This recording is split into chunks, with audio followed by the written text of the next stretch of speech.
propose de continuer à lire le travail de Juliette Rennes. Alors, Juliette Rennes, c'est une sociologue. Et nous allons lire aujourd'hui encore un peu de contenu théorique. C'est important quand même d'avoir les bases pour après aller lire autre chose. Ça risque d'être un peu répétitif à certains moments, un peu plus ardu et tout. J'espère que ça se passera bien. Juliette Rennes, donc elle est sociologue, elle travaille sur les questions d'âge. J'ai 51 ans, c'est pas vieux. Non, non, tranquille, tranquille, tranquille. Par contre, sache qu'on a appris la dernière fois que les gens se faisaient discriminer à cause de leur âge à partir de 40 ans.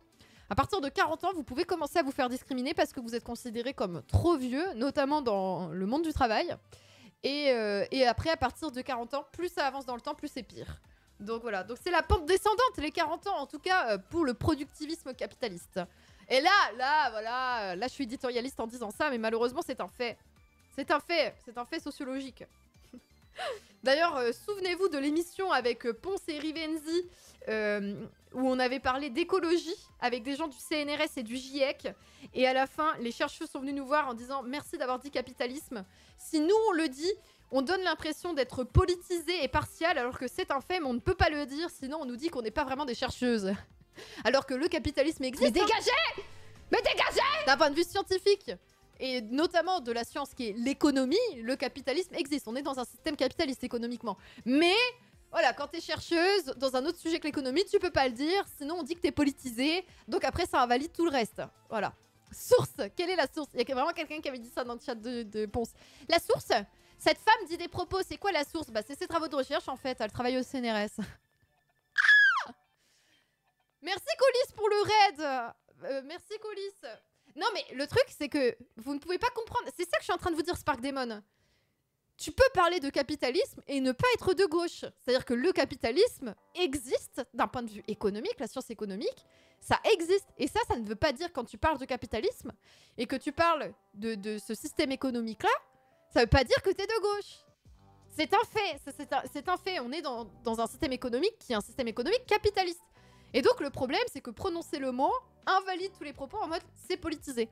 Et ça, encore une fois, c'est aussi à cause du traitement médiatique de ce sujet-là, où on n'utilise pas les bons termes, quoi. Ou alors ils sont invalidés quand ils sont utilisés. Voilà.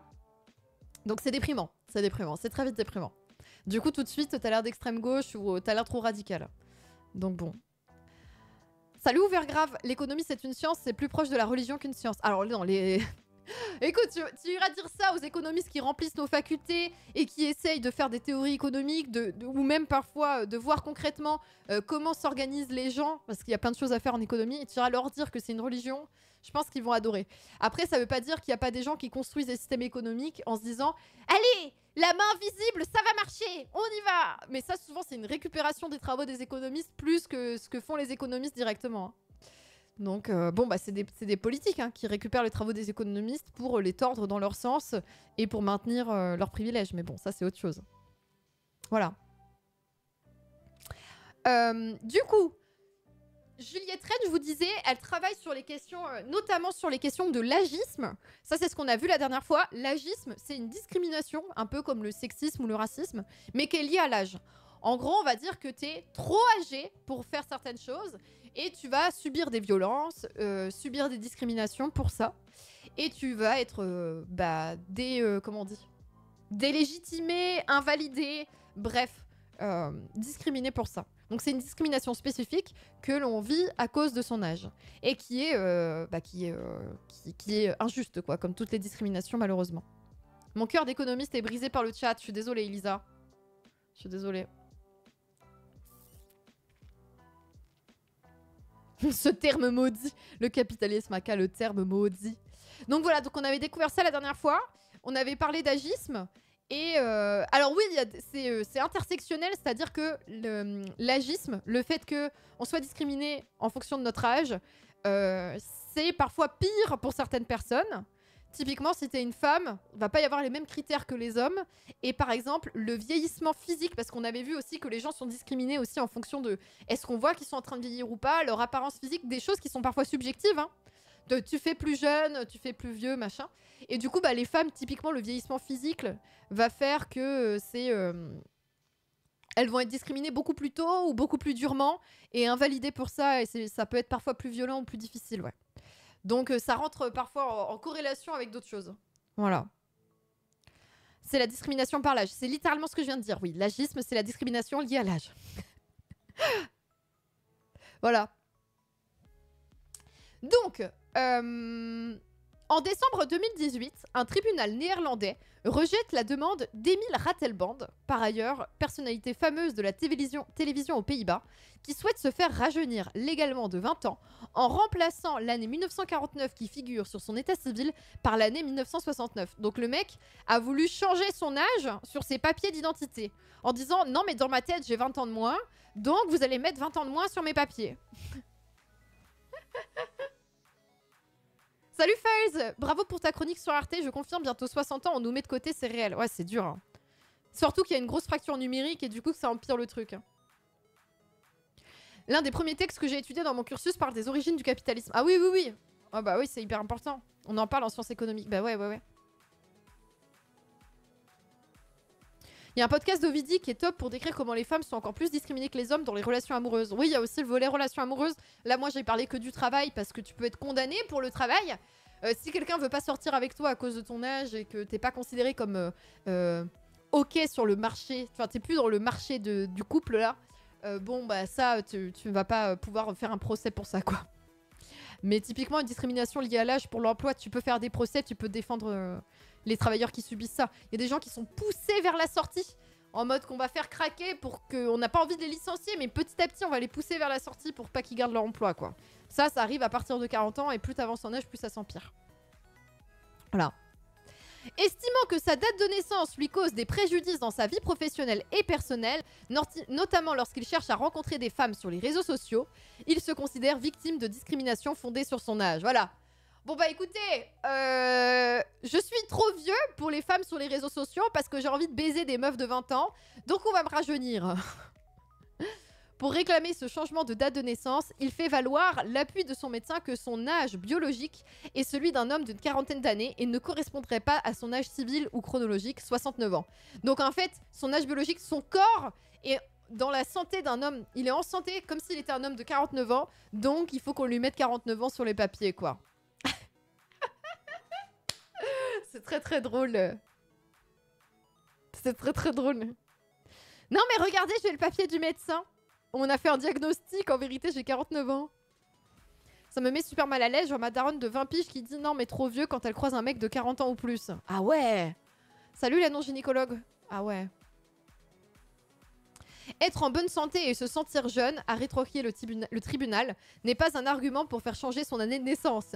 Une procédure non permise par la loi et qui entraînerait des complications juridiques, du fait notamment de l'importance de la date de naissance dans la gestion administrative des droits sociaux des individus. Non, puis surtout, du coup, si quelqu'un diagnostique que t'es plus vieux que ton âge biologiquement, par exemple pour les personnes en situation de handicap, peut-être qu'ils arriveraient à ces conclusions-là, c'est sûr que tu vas subir plus de discrimination, quoi. Enfin, si tu commences à dire, on peut faire une évaluation par ton médecin pour savoir si t'es plus vieux ou plus jeune que ton âge qui est sur tes papiers, bah là, c'est la porte ouverte à des dingueries, quoi. C'est... T'imagines? C'est cyberpunk, quoi. T'imagines si tu peux avoir des augmentations corporelles pour te rajeunir, tu vas l'utiliser pour obtenir plus de droits. Enfin, c'est quoi, ça? L'enfer. Après, on dira que les médecins écoutent pas leurs patients. Comment des médecins trouvent pour signer ça? Je ne comprends pas. Oh, il a dû avoir... Enfin, je pense que c'est peut-être un ami. Ou idéologiquement, ils sont peut-être d'accord. Hein, j'en sais rien. Écoutez, je sais pas pourquoi ce médecin a fait ça. C'est la porte ouverte à toutes les fenêtres. Exactement. Brock et Schnock, très joli pseudo pour ce live sur l'âge. Ça commence comme ça finit avec des machines à voyager dans le temps. Oh là là. Moi, je veux changer mon âge pour celui de la retraite. Ce cas éclaire à mon sens plusieurs problématisations contemporaines liées aux enjeux de l'âge.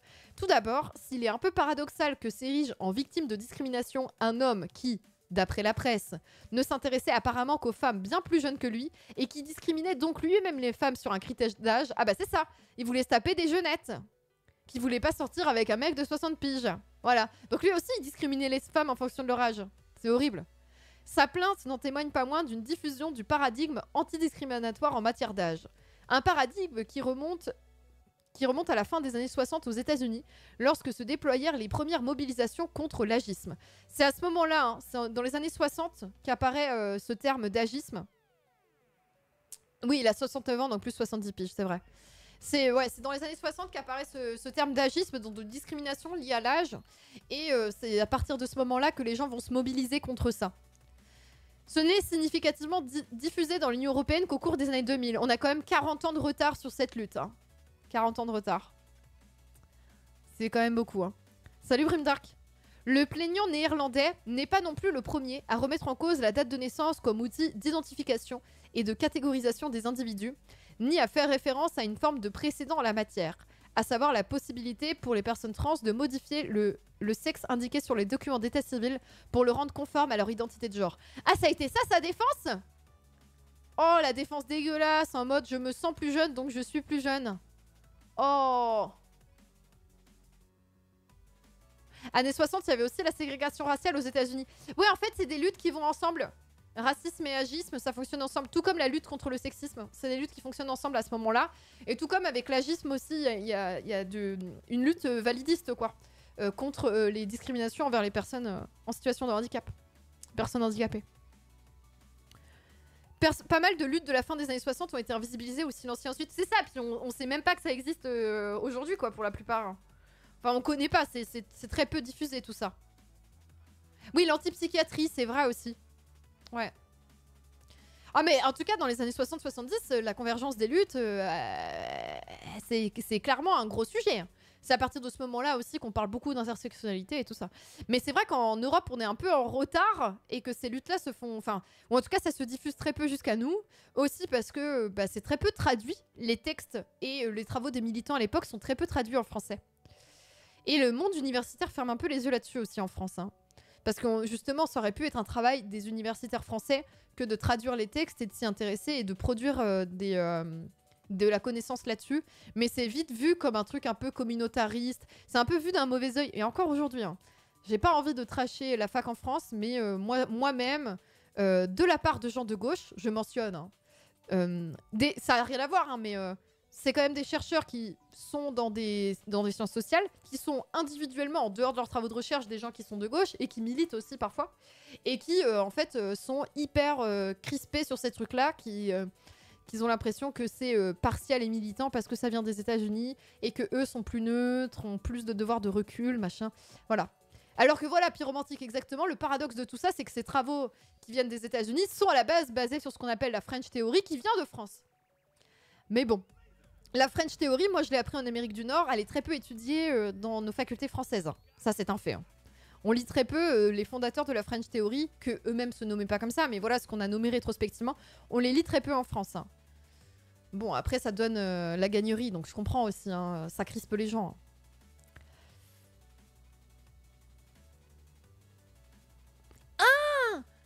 Il y a une polémique de pédocriminels qui disaient qu'ils étaient en âge fluide pour dire que c'était pas de la pédocriminalité parce qu'ils se sentaient être encore des enfants ou des ados. Oh, c'est horrible. Mais c'est horrible. La Gagnerie, il est présenté comme sociologue, mais c'est surtout un... Alors qu'en vrai, il fait pas de travaux de terrain et de travaux de recherche. C'est un militant et un philosophe qui dit parfois des choses intéressantes, mais qui a un peu cette espèce de cliché de... French Theory à la française et voilà, et qui dit des trucs qui parfois peuvent crisper un peu les gens. Bah moi je mettrais la Gagnerie dans la French Theory, mais je sais pas si lui il se met là-dedans. Mais il est très radical dans ce qu'il dit quand même, oui. Mais il y a des trucs intéressants, mais je trouve c'est un peu cliché. Et ça me saoule un peu qu'il soit présenté comme sociologue, c'est la philosophie. Et c'est ok, hein, t'as le droit de faire la philosophie. C'est important qu'on ait des penseurs à gauche aussi. Hein. Je suis un peu choquée. Hein. Moi, je savais pas du tout que... Là, tu m'apprends quelque chose, Natiam. Je savais pas du tout que des pédocriminels utilisaient comme ça ce truc de fluidité et utilisent les luttes des personnes trans pour essayer d'appliquer ça à l'âge et pouvoir abuser des gens. Hein. C'est grave. Hein. C'est très, très grave. L'instrumentalisation de la transidentité, ça revient souvent. C'est horrible. Ah, par contre, ça, je sais. Les gens qui disent transracial en mode « Non, mais moi, je suis noire dans le cœur. » je suis une personne noire en vérité. Vous comprenez, j'ai grandi au Mali, je suis une personne noire. Quoi? What the fuck? Et c'est des blancs bourgeois qui fantasment un peu sur ces trucs-là et qui sont très très privilégiés. C'est résumable en quelques mots, la French Theory. Si tu veux, sur mon site web, il y a une présentation de Michel Foucault qui est considéré comme l'un des précurseurs de la French Theory. Mais en gros, la French Theory, c'est des chercheurs et des penseurs français qui travaillaient pas forcément ensemble d'ailleurs, mais tu sais, t'as des courants de pensée qui sont qu'on va théoriser après avec un peu plus de recul, mais qui vont se poser justement comme penseurs des discriminations. Michel Foucault, par exemple, il a fait un énorme travail sur la folie. Il a fait vraiment des travaux hyper intéressants sur la sexualité, sur la folie, et sur la prison, sur les personnes qui sont enfermées et tout ça. Et du coup, c'est ce travail-là de se mettre au service des oppressions et comprendre le fonctionnement des oppressions. Et alors vraiment, du coup, ça a donné forcément, quand ça arrivait aux États-Unis, ça a donné tout un courant théorique hyper important pour les militants, quoi, dont ils pouvaient se saisir et qui rentraient en corrélation avec leur vécu. Beaucoup d'auteurs connus dans la domination adulte se sont révélés être des pédocriminels. Ah ouais? Oh là là. Bah, il y avait un phénomène de starification, ouais. Ouais. Ouais, c'est horrible, franchement. Je savais pas du tout. Bah écoutez, je découvre des trucs, parce que bon, moi je connais l'agisme dans le sens où j'en ai entendu parler et tout ça, mais là, de voir qu'il y a des gens qui font ça, c'est quand même ouf, hein. Ce sont des anciens marxistes qui se sont barrés de France après un rejet culturel, goulag, etc. Bah, ça va. Pour moi, c'est des gens qui sont imbibés du marxisme et qui ont conscience un peu de ce que c'est que, par exemple, la lutte des classes, mais qui vont appliquer ce truc de lutte des classes justement à d'autres oppressions. Donc justement sur la folie, sur l'usage du pouvoir médical avec la psychiatrie, sur l'usage du pouvoir de l'État avec la question de la prison, et voilà. Voilà. Ah, aux États-Unis, est-ce qu'ils oublient de mentionner le capitalisme? Je sais pas. En tout cas, en France, ils sont vraiment anticapitalistes aussi, hein.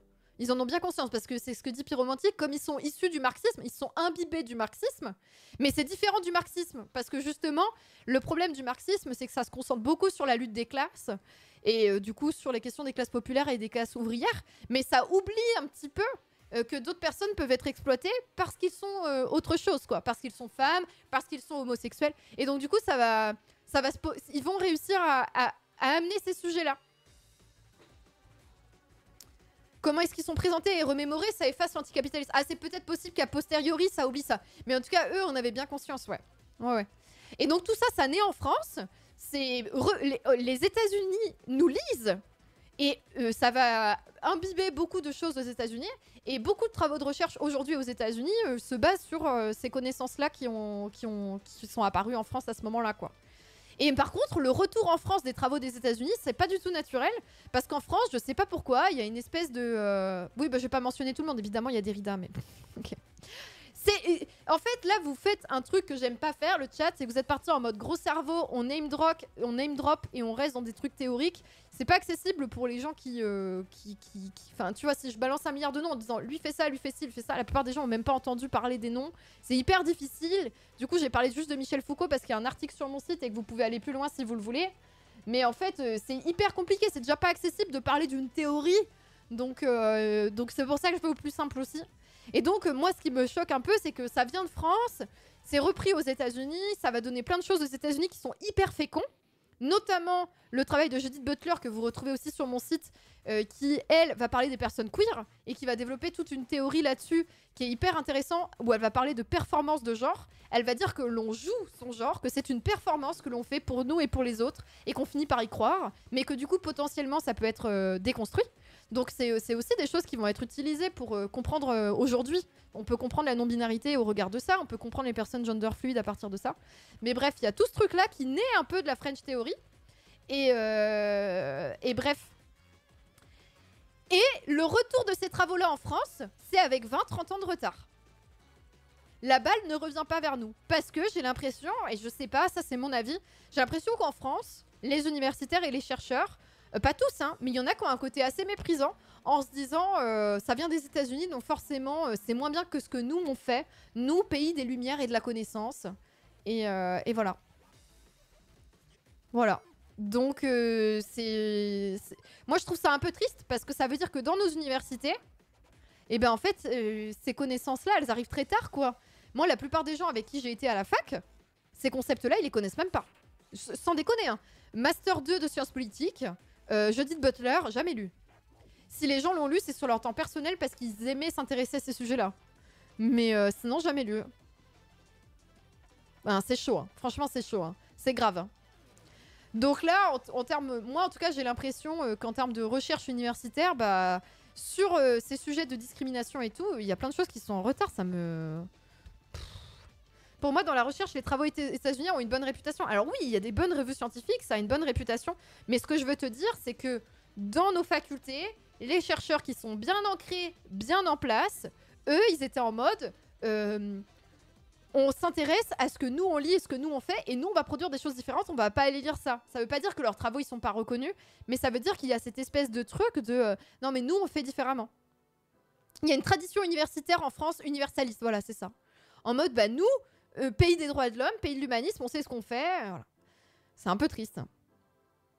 C'est un peu triste. Et donc, je vous dis, je me suis retrouvée en conférence, en séminaire de recherche avec des chercheurs qui disaient « Ah oui, on fait ça, mais attention, nous, on le fait pas comme aux États-Unis. Parce que c'est vraiment un travail scientifique, c'est pas militant. » Et ça me rend dingo. Vraiment, ça me rend dingo. Et je me dis, vraiment, Michel Foucault doit se retourner dans sa tombe, là. Michel Foucault, qui était lui-même homosexuel et qui a travaillé sur ces... Enfin, il a travaillé sur plein de questions sur la sexualité parce qu'il était lui-même concerné. Et enfin, du coup, ça me rend ouf. Ça me rend ouf. Et donc, c'est pour ça qu'il y a un tabou en France aussi sur si t'es concerné. Par exemple, si tu es une personne trans qui travaille sur les questions de transidentité, tu vas porter le stigmate de « Ah oui, mais toi, t'es pas neutre ». Sur le racisme, c'est pareil. Et ça rend ouf. Vraiment, ça rend ouf. Il y a ce truc-là encore en France qui est très très présent. Hein. Et il faut regarder aussi vraiment l'état de nos facultés en face. Hein. Parce que toutes les personnes qui ne sont pas un homme blanc plutôt de classe moyenne ou aisée n'a pas à subir ça. Il peut travailler sur tous les sujets, il n'y a aucun problème. Donc ça rend ouf. Voilà. Et on est encore sur ça en France, hein, donc on part de loin. Nous, on nous l'a conseillé en design. Bah en vrai, tant mieux qu'on vous l'ait conseillé, quoi. Après, en design, je sais pas. mais tant mieux. Tant mieux. Voilà. Bon, tout ça pour dire que on est en retard. Et donc, typiquement, sur l'agisme, moi, je suis contente de trouver des travaux comme ça. Mais dites-vous que bon... voilà, on a besoin des militants et des militantes parce qu'il y a certains concepts qui n'arrivent pas par l'université du tout. Hein. Vraiment pas. Vraiment pas.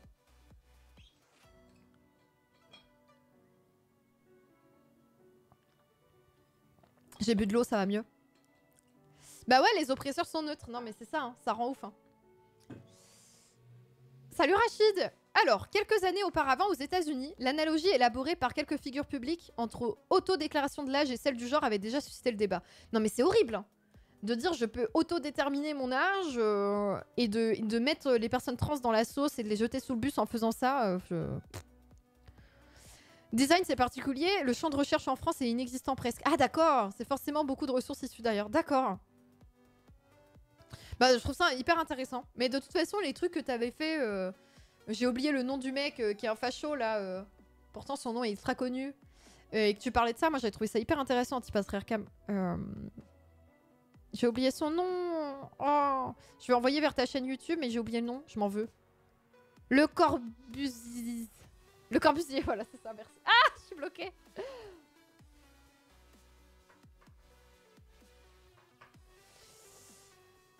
Hop. Je pense que les gens oublient de comment sont faites nos villes, comment sont faites les bâtiments. Y a du politique derrière tout ça. Je pense que la plupart des gens l'oublient. Donc si ça vous intéresse, je vous envoie du coup la rediff d'Antipatriarcam qui a fait un super travail là-dessus. Voilà. C'est quoi les bails avec le Corbusier? C'est un fasciste. Vraiment.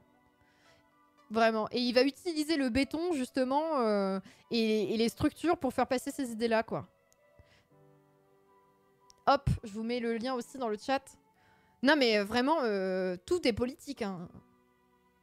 L'architecture, c'est ultra politique. Le design, c'est politique. De toute façon, je pense qu'on s'en rend de plus en plus compte avec le travail. L'urbanisme, c'est politique. On s'en rend de plus en plus compte, je crois, avec le travail que fait la Fondation Abbé Pierre aussi, en disant, regardez le mobilier urbain, les gens peuvent pas dormir, on peut que s'asseoir.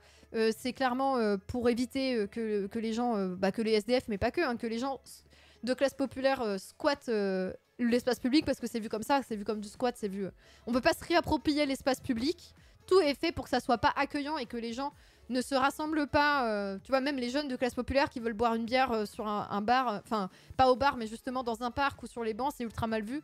Donc ce travail-là, oui, les toilettes publiques t'empêchent de rester devant. Bon, bref, il y a plein de trucs comme ça, il y a plein de travaux d'urbanisme qui montrent tout ça. On se rend compte que la manière dont sont pensées nos villes, nos bâtiments, c'est politique. C'est limité, c'est possible. Attends, l'urbanisation est pensée pour limiter les possibles mouvements sociaux. Aussi, oui. Ah bah alors ça, l'enfer.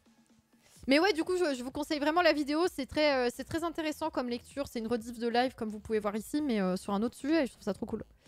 Moi, j'ai pas pu regarder en entier, mais tout ce que j'avais vu, c'était très intéressant. Ah, en prépa, j'étais pensionnaire dans le 16e, derrière une maison Le Corbusier. Je l'ai visité, évidemment, il ne mentionnait pas. Oh là là. Non, mais c'est chaud, hein. C'est chaud comment est-ce qu'il y a certaines choses qui sont effacées de l'histoire. Hein. Pour les personnes handies et grosses, l'accessibilité, c'est un énorme problème. Ah oui, oui, bah, c'est hyper excluant, l'espace urbain. Il est même pensé comme excluant. Enfin, c'est horrible. Salut Blondie. C'est vraiment horrible. Il est pensé comme excluant et il est pensé pour réprimer aussi, ouais. Effectivement.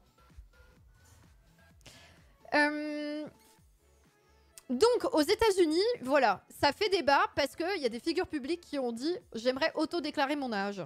Et ils avaient fait des parallèles avec le genre qui était un peu... voilà, ça a débattu parce que c'est abusé. Ça a un peu choqué. Ce cas révèle la diffusion de l'idée selon laquelle l'âge d'un individu est un attribut multidimensionnel. Les journalistes ayant couvert cette affaire s'accordent avec le plaignant et ses juges sur le fait que l'âge dit civil, chronologique ou lié au calendrier, le nombre d'années décomptées à partir de sa date de naissance, peut ne pas concorder avec son âge social. Donc son âge social, c'est comment est-ce qu'il est perçu par les autres. Donc c'est son statut, sa position par rapport à une succession d'étapes conventionnelles du parcours de vie. On en avait déjà parlé, mais les étapes, ça va être la majorité, le fait de pouvoir aller voter. Après, ça va être est-ce que tu te maries? Est-ce que tu possèdes une maison? Voilà, voilà. J'ai fait DUT génie civil et école d'ingé dans le bâtiment. Le Corbusier, on en a parlé, mais jamais qui était fasciste. Oh là là. C'est chaud, hein. Le mec voulait être l'architecte de Vichy. Oh là là. Merci What's Going On pour le Prime et les 23 mois de soutien en presque 2 ans. Merci beaucoup. Dit autrement, on reconnaît qu'il n'est pas exceptionnel qu'un individu semble se situer, par son statut social, ses pratiques et son style de vie, à une étape de la vie ordinairement réservée aux personnes plus jeunes ou plus âgées que lui. Ça, c'est vrai. En même temps, on peut avoir des pratiques qui ne sont pas liées à notre âge chronologique. Typiquement, jouer aux jeux vidéo, il y a plein de gens qui voient ça comme rester un ado, quoi. Socialement, c'est des fois... moi j'oublie. Pour moi, qu'importe ton âge, tu peux jouer aux jeux vidéo.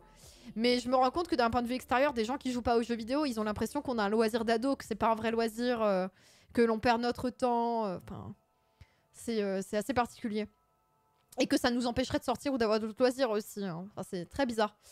Je pense que le discours médiatique a pas aidé là-dessus, en mode tu peux pas lire et jouer aux jeux vidéo, tu peux pas sortir, être sociable et jouer aux jeux vidéo. Enfin bon. Oui, c'est vrai, les BD étaient pendant longtemps dans les librairies au rayon jeunesse aussi, ouais. Je pense que ça, c'est vraiment vu comme un truc de grand enfant, adolescent. Hein. Quelle horreur, ce concept et tout. Oh. Plaignants, tribunaux et journalistes s'accordent enfin sur le fait que l'avancée en âge chronologique et la position dans les étapes du parcours de vie peuvent elles-mêmes n'être pas synchronisées avec le processus corporel de croissance et de vieillissement, également appelé l'âge biologique. Donc tu peux faire plus jeune que ton âge, même si techniquement t'es déjà marié, parent, machin, enfin ça veut rien dire quoi.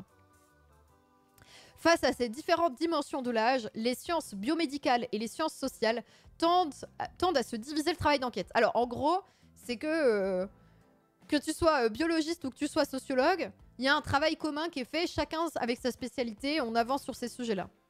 Donc on en a déjà parlé, du fait qu'on avait besoin de toutes les sciences pour justement avoir une vue d'ensemble de qu'est-ce que c'est que l'âge et comment ça fonctionne. Les premières s'intéressent à l'âge biologique, les secondes à l'âge social et chronologique appréhendé comme norme, comme outil de gouvernement des populations et dimension des rapports de pouvoir. Oui, parce qu'en fonction de ton âge, on va pouvoir te gouverner, on va pouvoir avoir du pouvoir sur toi, on va pouvoir t'obliger à avoir des choses. En fait, il y a plein de droits qui sont liés à l'âge aussi. Bah, notamment tout ce qui va être les accès à la formation, les accès aux aides sociales, etc. À partir d'une lecture de travaux sociologiques, historiques, anthropologiques et médicaux produits sur la croissance, le vieillissement et les parcours de vie, cet article explore les problèmes soulevés par cette division du travail scientifique. Ah oui, Donc en gros, tout le monde se sépare les tâches, mais du coup, forcément, il doit y avoir des... Il faut entrecroiser pour pouvoir avoir une lecture d'ensemble, il doit y avoir des choses qui se perdent, quoi. Bon, on va voir ce qu'elle en dit, mais avant ça, je vais prendre le temps d'aller aux toilettes avant de lire la théorie et de péter mon crâne sur la théorie. Ah, dans 2 minutes, le chat! J'ai besoin de m'hydrater, ma gourde est vide aussi, oh là là. À tout de suite, je reviens vite, à tout de suite. Les adultes, ça lit des romans graphiques, ça doit être ça. C'est quoi cette photo de moi?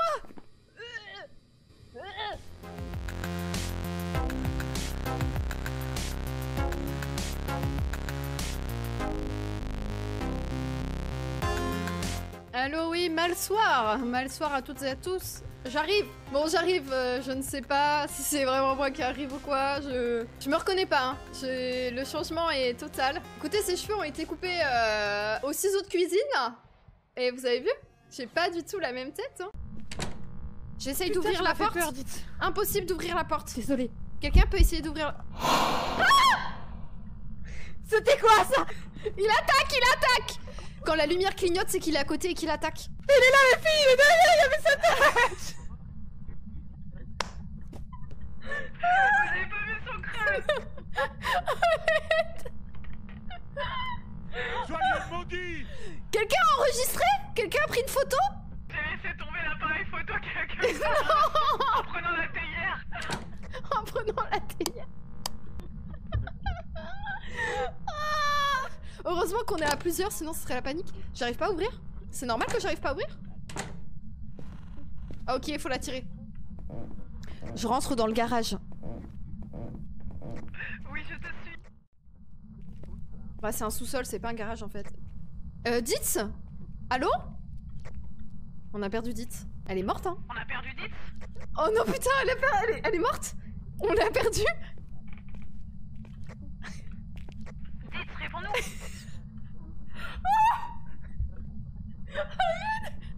Peut-être que le signal est brouillé dans le garage.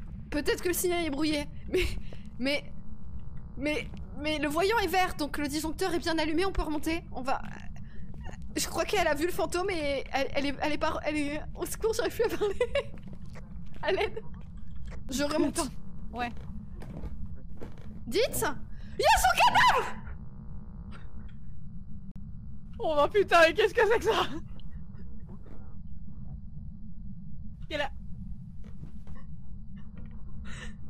son cadavre. Il y a son cadavre avec son émetteur qui trouve les fantômes. Elle n'a même pas pu enregistrer la preuve. Oh non. Mais... Il y a Bulle qui arrive plus à parler. Du coup, quand le fantôme est apparu, il l'a buté? Il l'a tué.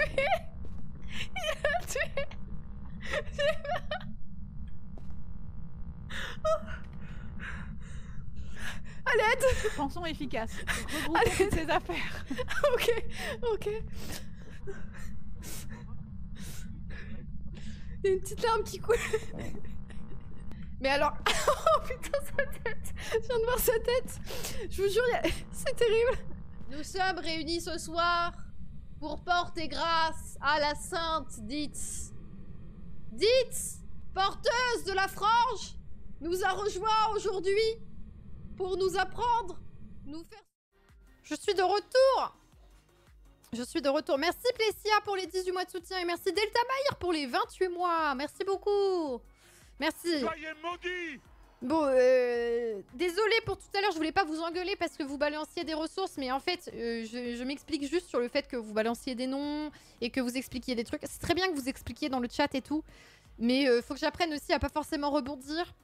Parce qu'en fait, le problème, c'est que ça surcharge d'informations. Je pense que vous vous rendez pas compte que les gens qui écrivent dans le chat ne sont pas représentatifs des gens qui écoutent ce stream et qu'à certains moments, parce qu'on creuse un truc et qu'on rentre dans la complexité, notamment quand on parle de l'université. Et en fait, il y a beaucoup de gens qui n'ont pas été à l'université et qui du coup se sont exclus par la discussion.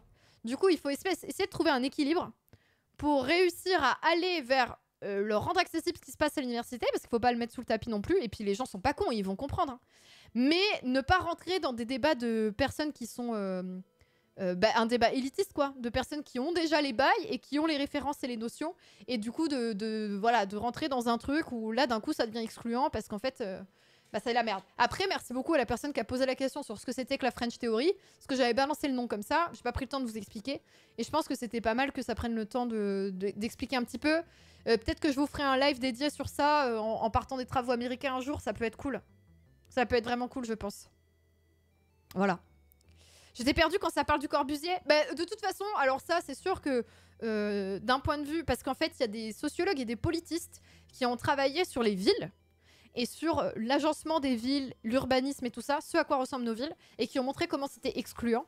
Donc peut-être qu'on pourra en parler. Mais après, là, sur le Corbusier, c'est pour ça que j'ai envoyé la ressource dans le chat et le lien. Comme ça, vous pouvez aller regarder les infos par vous-même et le travail d'Antipatriarcam qui explique bien ça. Si ça vous intéresse, évidemment. Mais dites-vous qu'un bâtiment peut être pensé de manière fasciste. C'est un truc de ouf quand même. De manière eugéniste, de manière excluante. Tout comme ça peut être le cas pour la manière dont vont se faire les travaux d'une ville et comment est-ce qu'elle va être reconfigurée, quoi. C'est un truc de ouf. C'est un truc de ouf. Mais c'est clair que là, en balançant juste ça, t'es en mode quoi? Il faudrait creuser un peu plus, mais c'est pour ça que je vous ai mis la ressource. Mais en tout cas, ouais, il y a pas mal de... il y a pas mal de gens qui travaillent sur le fait que les villes sont excluantes aussi en sciences politiques. Peut-être qu'on fera des lectures là-dessus. Voilà. C'est vrai qu'il y a des noms, c'est cool, mais partir trop dans le détail de chaque notion, je me perds. Oui, je comprends. Je comprends. Ça va vite trop vite. Ça fait du name drop et tout, et après c'est l'enfer. Du coup, j'essaye de trouver un équilibre. Des fois, j'y arrive pas forcément. Mais voilà. On perd, je trouve, vite la concentration et le fil quand il se passe ça. Mais en tout cas, je voulais pas juste vous renvoyer bouler en disant arrêtez, arrêtez. Mais c'est juste je vous explique pourquoi est-ce que j'essaye de faire attention. En général, de toute façon, en termes de concentration, il faut pas plus de 1 ou 2 notions pour tout le monde. Hein. Même pour moi, quand on apprend des choses... Mais regardez, c'est pas sorcier. Hein. C'est pas sorcier, c'est 1 ou 2 notions qui sont vraiment creusées dans la vidéo et pas plus parce que c'est déjà beaucoup. À 2 doigts du ban live quand même. Ah ouais, là ça a frotté. Oh merde, j'ai pas rempli mon eau. Ah mais j'ai une autre gourde. Eh oui, que j'ai rempli. Mais de toute façon, c'est ce que moi je faisais en cours aussi et qui nous était dit en cours. C'est 1 ou 2 notions par cours. Hein. Pas plus quand on donnait... Mes cours, ils faisaient 1h45, c'était pas plus. Hein. Sinon, c'est trop. Mais pour n'importe qui, hein, débutant ou pas, c'est pas possible en fait. On n'emmagasine pas les informations sinon. Donc voilà. Jongler avec trop de notions, c'est un truc à se blesser. Voilà. C'est sûr. 2 notions sauf si t'es HPI. Oh là là. Arrêtez. Arrêtez de vous moquer. Bon. Alors, on va retourner sur la théorie. Mais je vais faire quelque chose, une pirouette. Bon, alors le bail, regardez le titre. Âge biologique versus âge social, une distinction problématique. Ça, c'est le titre de l'article qu'on est en train de lire ensemble. Ok? Un truc qui est intéressant là-dedans, c'est que là, on arrive au passage où elle explique ce que c'est que l'âge biologique et elle explique ce que c'est que l'âge social. Je n'ai pas lu l'article, mais en voyant le titre, je me doute très bien que elle en a marre de la distinction entre les deux et elle trouve que ça ne marche pas. Mais pour pouvoir dire que ça marche pas, elle doit expliquer pourquoi est-ce que des gens parlent d'âge biologique, définir ce que eux en pensent et quelle est leur définition à eux, et faire pareil avec âge social pour dire en fait c'est de la merde et moi je vous propose autre chose. Donc moi je pense qu'on va lire en diagonale pour arriver à la synthèse de pourquoi c'est de la merde et voilà. Parce que sinon c'est l'enfer. Voilà.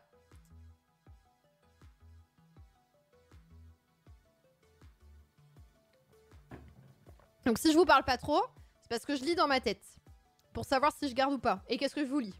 D'habitude, comme on est au format... Enfin, avant, vous voyez pas que j'étais en train de faire ça. Du coup, tout semblait fluide. Mais dites-vous que je fais ce travail-là tout le temps, de lire en diagonale et de prendre des bouts. Salut la malle de Carlos. Vivons un salaire pour pouvoir soutenir de nouveau. Bah, j'espère pour toi, pour manger surtout. C'est quand même plus important. Maudit, elle veut être la seule à diffuser le savoir. Quoi? Non, le monopole, t'imagines l'enfer? Non, non.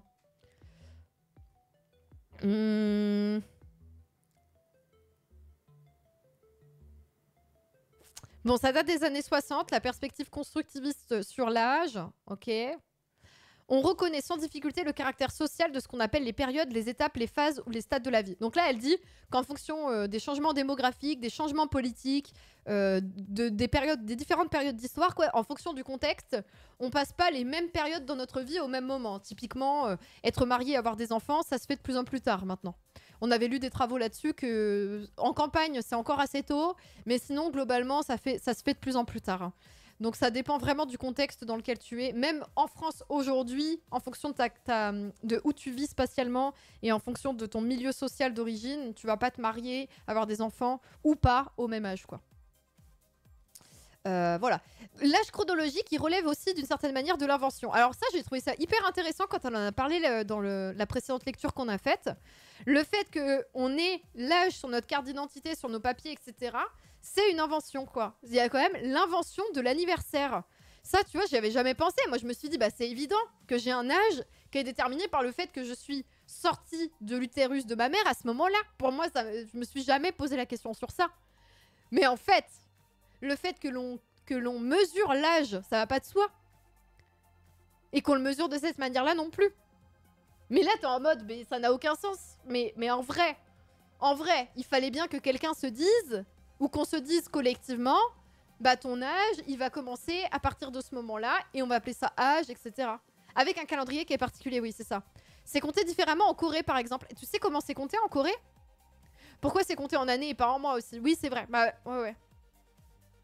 En Corée, ils comptent à partir de la conception supposée. Ah, d'accord. Donc l'historien Jean-Claude Schmitt montre que les individus européens n'ont pas toujours connu avec précision leur date de naissance. À l'époque médiévale, le nombre d'années vécues constitue certes un critère pour attribuer ou limiter la capacité juridique des personnes dans certains domaines du droit privé et public, mais les représentations du parcours de vie qui s'appuient sur d'autres découpages de l'existence, par exemple en 7 d'âge de la vie, en écho aux 7 jours de la semaine et aux 7 planètes autour de la Terre, sont bien plus courantes. En 7 d'âge ? What the fuck? C'est très drôle. Ce chiffre 7 qui revient tout le temps, quoi. Oui, on gagne des droits ou on en perd en fonction de notre âge, oui. C'est quoi les 7 d'âge de la vie? Bah écoute, va lire le travail de l'historien Jean-Claude Schmitt.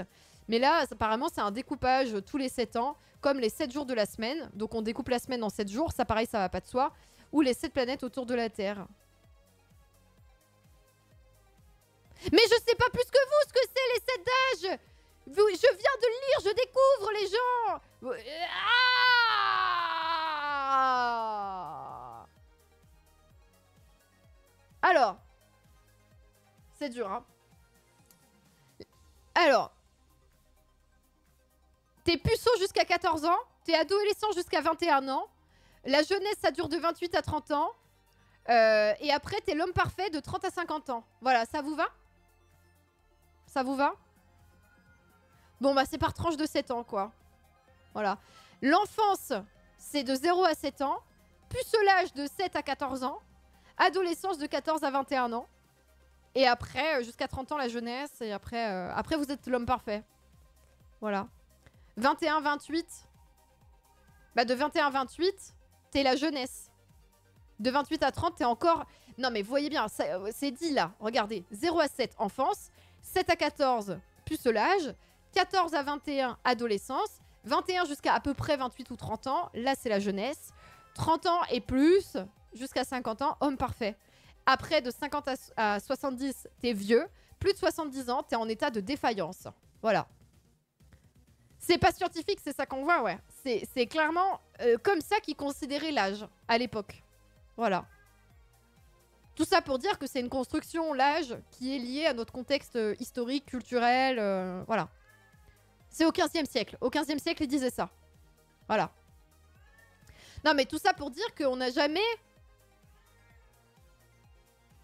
On a des manières de compter très différentes, quoi. Qu'est-ce que tu fais? Il m'engueule. Il m'a perturbé. Il m'a coupé ma phrase. Le fait que les États contemporains, dans une grande partie, des pays du monde s'appuient aujourd'hui sur l'âge chronologique des individus pour gérer leurs droits et leurs obligations dans le domaine scolaire, médical, procréatif et familial, pour reconnaître aussi leur majorité civile, politique, pénale et sexuelle, pour régir leur accès au marché du travail, à la cessation d'activité. C'est le fruit d'un long processus qui a commencé au XVIe siècle en Europe. Ça a commencé de gouvernement et de connaissance des populations administrées à partir de l'enregistrement de leur date de naissance dans des registres paroissiaux puis civils. Ça, vous voyez, c'est Michel Foucault qui a écrit ça. Et Percheron et Raymond, mais je connais pas. Percheron, si. À moins que ce soit pas le même.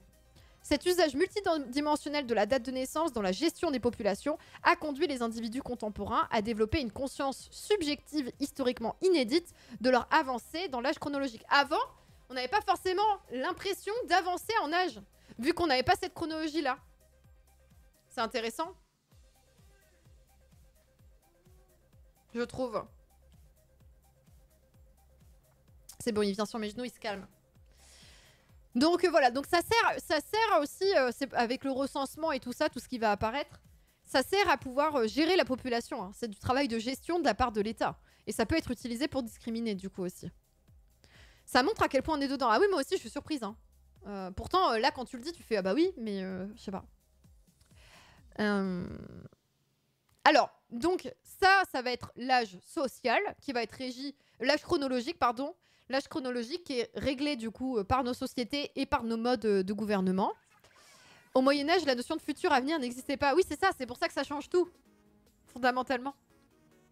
Il est courant d'opposer à cette dimension sociale de l'âge chronologique et des étapes de la vie un âge biologique ou physiologique, qui lui ne serait pas social et dont l'étude serait l'apanage des sciences biomédicales. Oh, les vraies sciences!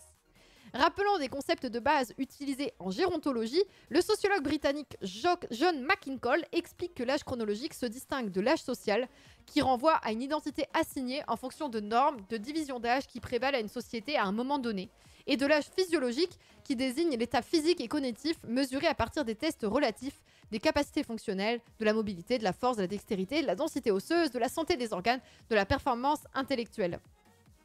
Donc en gros, là, en 2009, on nous dit qu'il y a l'âge chronologique qui est sur les papiers et qui va être perçu par l'État. Il y a l'âge social, ça c'est l'identité que les autres t'assignent. Est-ce qu'ils te considèrent comme plus vieux, plus âgé? Donc là, c'est vraiment les normes de la société qui font que tu risques d'être discriminé parce qu'on considère comme, par exemple, tu es une femme trop âgée, donc on va pas miser sur toi. Et sinon, il y a l'âge physiologique, qui est ça, c'est l'état de ton corps, quoi. Est-ce que ton état cognitif et physique est en bonne santé? Et on va considérer comme le mec qui voulait faire valoir qu'il avait que 49 ans, alors qu'en fait, il en avait 79, quoi. Et qui a essayé de faire reconnaître ça légalement, et ça n'a pas marché. Voilà. Donc, en gros, c'est ça l'idée. Je regarde s'il y a autre chose. Donc voilà, il y a quand même un découpage entre sciences sociales et sciences du vivant. Ça, il y a une division disciplinaire, quoi. Et donc, les sciences du vivant ne s'intéressent qu'à l'âge biologique ou physiologique.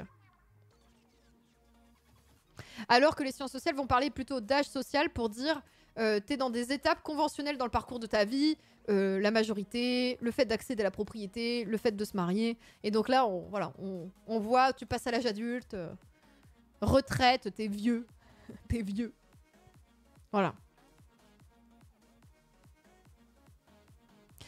L'adjectif social renvoie au fait que la catégorisation d'un individu comme jeune ou comme vieux, c'est relationnel et contextuel. Au cours d'une même journée, une personne de 40 ans peut être catégorisée et même se percevoir elle-même comme jeune ou vieille selon les enjeux et la situation. Ça, c'est vrai. Ça dépend de l'âge et du statut des personnes avec qui elle interagit. Typiquement, t'as 40 ans, t'es devant ta salle de classe du collège qui dit quoi couper, t'es en mode ok, je comprends rien, je suis vieux. T'as 40 ans et tu fais une soirée avec tes potes qui ont 50-60. Voilà, là tu te sens peut-être un peu plus jeune.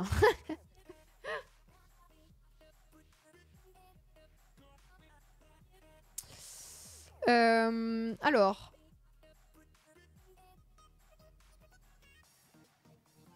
Donc voilà, le terme social, ça veut dire que les positions d'âge sont inséparables des autres dimensions des rapports sociaux. Voilà. Le langage de l'écart de l'âge est une manière de signifier d'autres rapports de pouvoir. Ça, on avait déjà parlé. Par exemple, le médiéviste, donc ça, c'est les historiens spécialistes de la période médiévale. Georges Dubuis avait relevé dans son enquête sur la société aristocratique au XIIIe siècle dans la France du Nord-Ouest, qui était désigné comme jeune homme, celui qui, sans être nécessairement jeune en âge, n'appartenait pas ou pas encore au corps des hommes établis, des pères de famille et des chefs de maison. Vous voyez, jeune homme, c'est le mec qui n'est pas marié, qui n'est pas père de famille, qui n'a pas sa maison à gérer. Donc du coup, c'est pas du tout lié à son âge, tu peux être 40 ans et être un jeune homme, quoi. Voilà. Dans le monde du travail, des individus occupant une position dominante qualifient volontiers de jeunes des collègues qui, indépendamment de leur âge chronologique, n'ont pas encore de statut économiquement et symboliquement valorisé. Alors qu'en fait, c'est juste... ils sont en dessous socialement, ils sont perçus comme carrière moins aboutie, ils sont sûrement plus des classes... Les jeunes, ça va être les cadres qui vont dire ça par rapport aux autres, par exemple, j'imagine. Et comme vieilles ou vieux des collègues dont ils ne reconnaissent plus la légitimité à occuper la position professionnelle qui est la leur et qu'ils espèrent pousser vers la sortie. Ça, on en a parlé. C'est horrible. On te pousse vers la sortie. Dans la presse, lorsqu'il est question des secteurs professionnels prestigieux à majorité masculine, les femmes sont qualifiées de jeunes bien plus tardivement que les hommes de leur âge, qui sont perçus quant à eux comme sans âge marqué. C'est-à-dire plus légitimes à occuper la place qu'ils occupent. C'est vrai ça, quand on a fait les lectures sur les femmes en politique, elles étaient tout le temps qualifiées de jeunes, genre elles sont trop jeunes quoi, pour faire ces métiers-là, et on parle de leur âge, alors que les hommes qui font de la politique, souvent on ne mentionne pas leur âge. Sauf quand il y a un rapport de classe, et qu'on a envie d'appuyer qu'ils sont pas seulement jeunes, mais ils sont aussi en train de militer pour des partis plus à gauche, et qu'on a envie de les écraser quoi. Bref, voilà, donc l'âge social, c'est ça. C'est une position perçue par les autres et comment tu te sens toi-même. Et c'est en fonction du contexte et c'est relationnel. C'est en fonction de avec qui est-ce que tu fréquentes, qui est-ce que tu discutes, dans quel cercle tu es, quoi.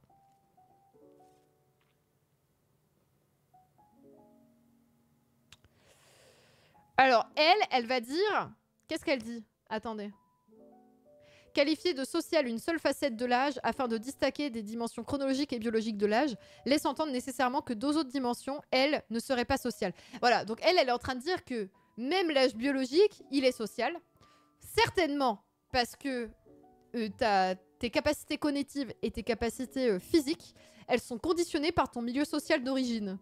Donc biologiquement, notre âge est aussi... On va mieux vieillir, on va vieillir plus facilement en fonction de si on est des classes supérieures et aisées, quoi. Donc je pense que c'est ça le bail auquel elle va arriver, on va voir ensemble.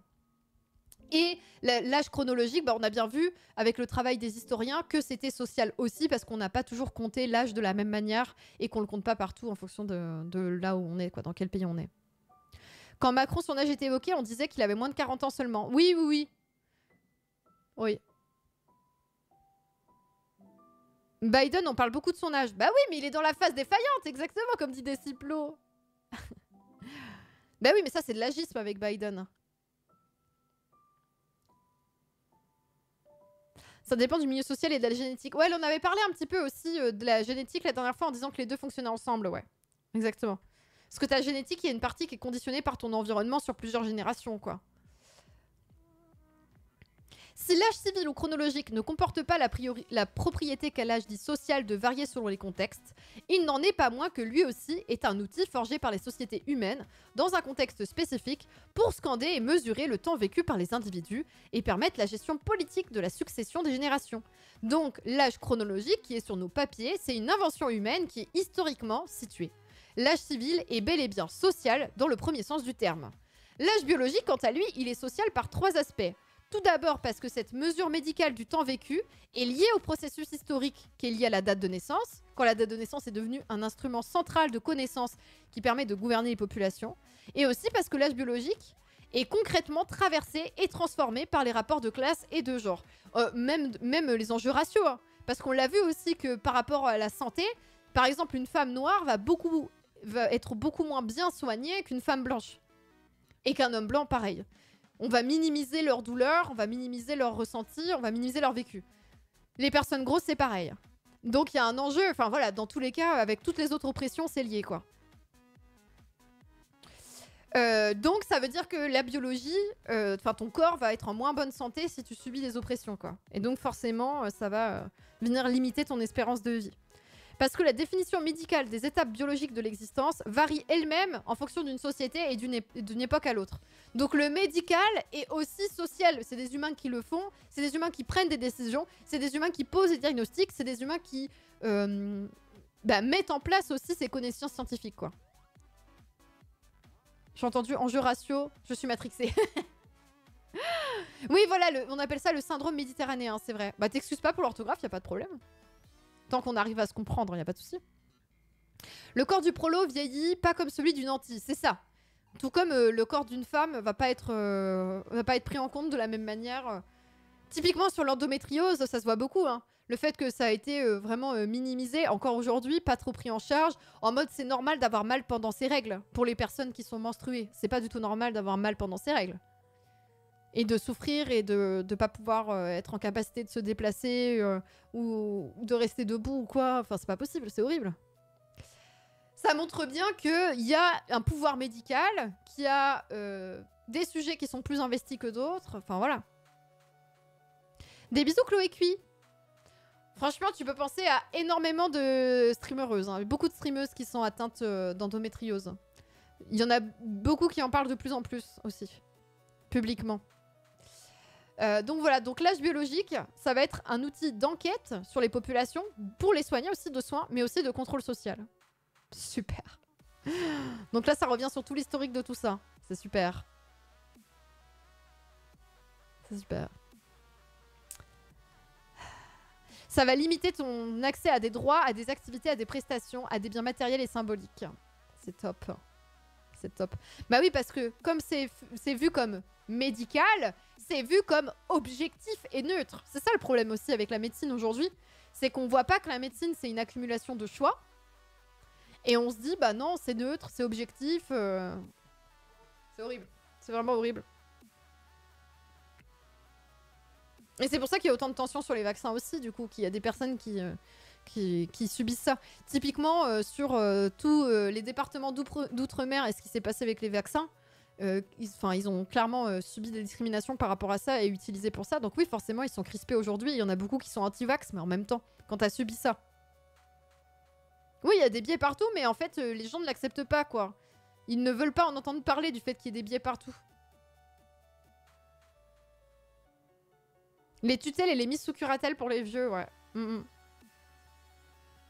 Donc là, il y a quelqu'un qu'on a parlé dans le chat, ouais. L'un des points qui est souligné pour critiquer les examens osseux, pubertaires et dentaires que les pays de l'Union européenne imposent aux jeunes étrangers isolés qui se présentent comme mineurs. Donc en gros, pour vérifier que le mineur isolé est bien mineur, on fait des examens osseux, pubertaires et dentaires. Donc on va mesurer en fait son âge biologique pour pouvoir discriminer ces personnes-là et potentiellement les renvoyer à la frontière ou les mettre dans des centres de rétention qui sont clairement des prisons. Hein. Voilà, c'est horrible. C'est encore utilisé aujourd'hui pour mesurer l'âge osseux des jeunes étrangers isolés. Voilà. Alors, il y a un atlas qui permet de mesurer l'âge osseux des jeunes.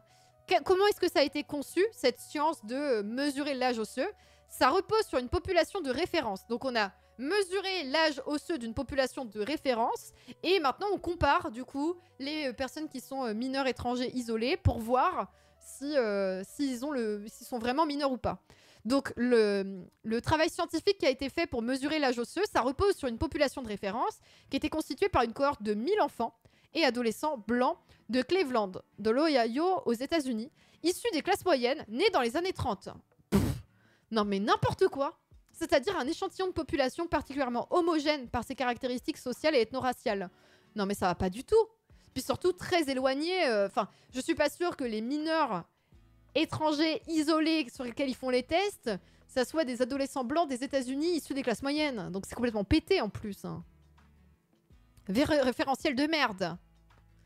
Quand même ce biais serait corrigé, ces examens ne seraient pas moins invasifs. Oui, voilà, on va dire de toute façon, il ne faut pas améliorer l'examen, il faut juste l'abolir. C'est ridicule d'avoir ça comme examen. Pour les jeunes qui les subissent. C'est ce que dénoncent des médecins, des ONG et des militants des droits humains, qui pointent aussi le détournement d'un instrument initialement forgé dans le but de diagnostic médical à des fins de répression pénale. Ça, c'est le plus grand problème. Hein. C'est-à-dire que quand tu crées aujourd'hui des hypothèses scientifiques et que tu avances d'un point de vue scientifique, bah t'as l'État qui va l'utiliser pour discriminer les gens, quoi. C'est horrible. C'est vraiment horrible. Il s'agit d'utiliser ces tests pour détecter les mensonges sur leur âge des jeunes. Alors c'est mis entre guillemets parce que c'est ce que l'État va dire, hein, et les personnes qui font ces tests. Sur leur âge de jeunes étrangers aspirant à la protection légale associée au statut de mineur. C'est horrible. C'est vraiment horrible. Ça me rappelle les infos sur la fertilité. C'est basé sur des observations d'une vingtaine de bergères du XVIIIe siècle. C'est encore utilisé aujourd'hui. Non mais ça va pas du tout. Hein. Ça va pas du tout. Hein.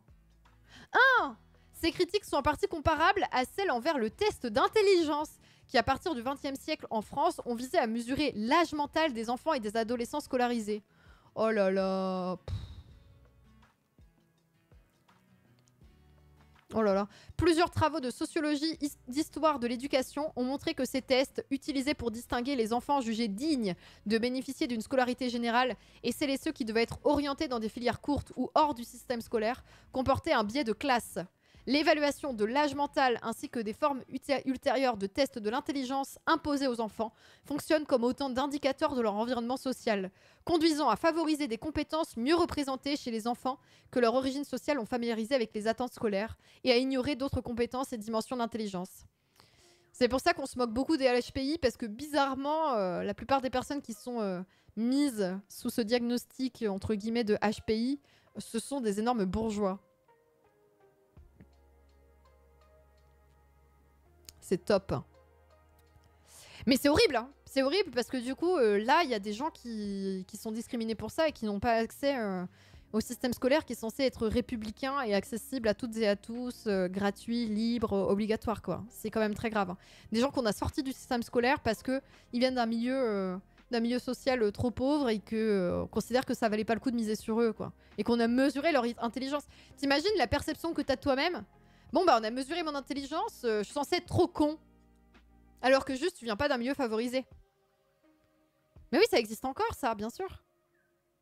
Moi j'ai des personnes avec qui j'étais en primaire qui ont été sorties du système scolaire dès la primaire. Ça existe encore, ouais. Et clairement c'était les personnes les plus pauvres du village hein, qui étaient dans une situation dramatique. Hein. C'est horrible, hein. Franchement c'est horrible. Hein. C'est très grave. Hein. Voilà. Tout comme l'âge mental, l'âge biologique et social, non seulement en tant qu'outil de connaissance et de contrôle socialement et historiquement lié au développement de l'âge civil dans le gouvernement des populations, mais aussi parce qu'il porte les empreintes des pratiques et de l'environnement social des individus. Donc voilà, donc l'âge biologique, ça n'existe pas complètement flottant et pas lié au réel de la vie sociale qu'on construit ensemble, quoi. C'est vraiment lié et c'est lié à l'évolution de la médecine qui est quand même un travail humain. Voilà. Non, non, mais c'est grave, hein, ce test-là, il existe encore, hein, oui, oui. Ouais. Ouais, c'est dramatique. Hein. Enfin, moi, je trouve ça vraiment dramatique. Ça me blase. Heureusement qu'après, on va regarder C'est pas sorcier. Hein. On va pas mettre un C'est pas sorcier déprimant. Si je me trompe pas, à la base, l'objectif du QI, c'était justement de ne pas sortir du système scolaire les enfants à faible QI, mais de les orienter vers des structures parallèles adaptées et leurs supposés besoins éducatifs particuliers. Ben en fait, le problème, c'est qu'il n'y a pas d'argent qui sont mis dans ces structures et que c'est juste de l'ostracisation. Après, aujourd'hui, il y a une dynamique qui est de garder les enfants dans les classes de parcours général et d'avoir des AEH, c'est comme ça que ça s'appelle, qui sont en gros des personnes qui t'accompagnent et qui t'aident. Et en fait, bah, ça ne marche pas très bien parce qu'il n'y a aucun moyen. Déjà, c'est pas un boulot valorisé et il n'y a aucun moyen qui est mis. Encore aujourd'hui, tu as de plus en plus d'IME. Oui, mais t'as en parallèle de ça, pour certains enfants, ils les gardent avec une aide. Mais une aide qui va rester 4 mois et après partir parce qu'elle a des conditions de travail de merde, mais avec une aide. Il y a de plus en plus ça, quoi. Il y a et IME et ce truc-là. D'accompagnement dans le système généraliste. Mais les deux ne fonctionnent pas. Et les deux sont hyper discriminants et sont très durs. Mais oui, c'est pour moi, les IME aujourd'hui, qui sont les endroits dans lesquels on met ces enfants qui sont jugés comme ayant un retard intellectuel, en mesurant leur âge mental, ces personnes-là, elles sont pas dans une école alternative. Elles sont dans un centre disciplinaire. C'est littéralement ça, quoi.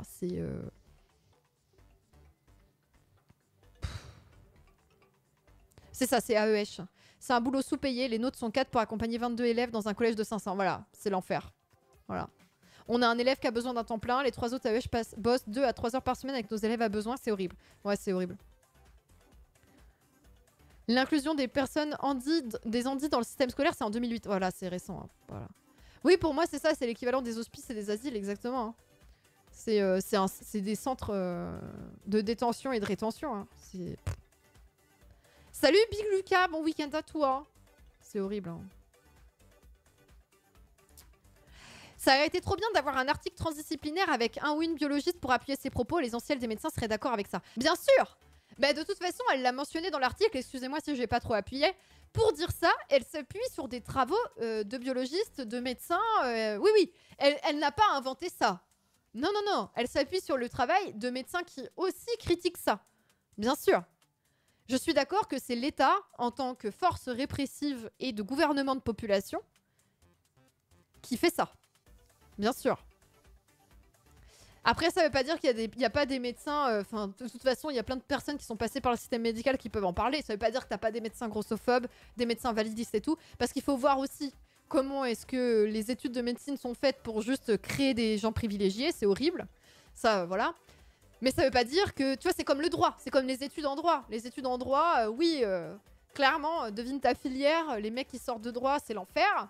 Mais ça veut pas dire qu'il n'y a pas des juristes qui sont engagés, qu'il n'y a pas des juristes qui aident les personnes migrantes, demandeuses d'asile, qu'il n'y a pas des juristes qui essayent de lutter pour les droits des personnes qui sont discriminées plus largement. Mais t'en as d'autres, c'est la merde. Voilà, c'est la merde. Ma mère a bossé dans une IME, c'est très grave les conditions. Ah bah, franchement c'est chaud. Hein.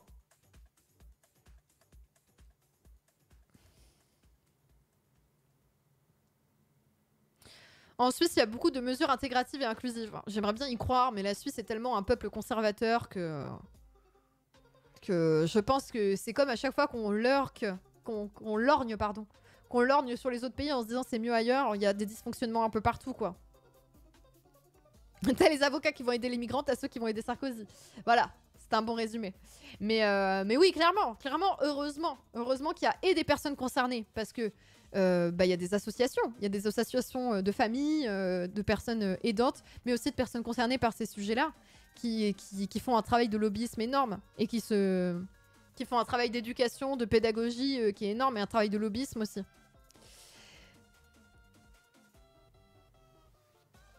À chaque stream, il y a des Suisses qui disent que c'est mieux chez eux. J'adorerais pouvoir faire un truc sur la Suisse. À un moment, on va s'atteler à ça. Il y a les Suisses et les Belges. Même combat sur ça. Les Suisses et les Belges qui débarquent en mode... Je vous jure, chez nous, ça va.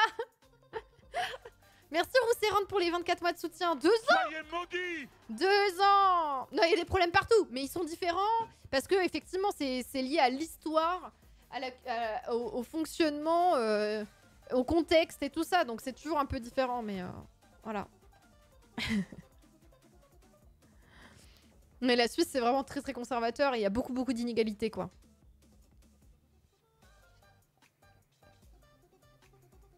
Alors attendez, je suis en train d'essayer de lire pour voir s'il y a des trucs.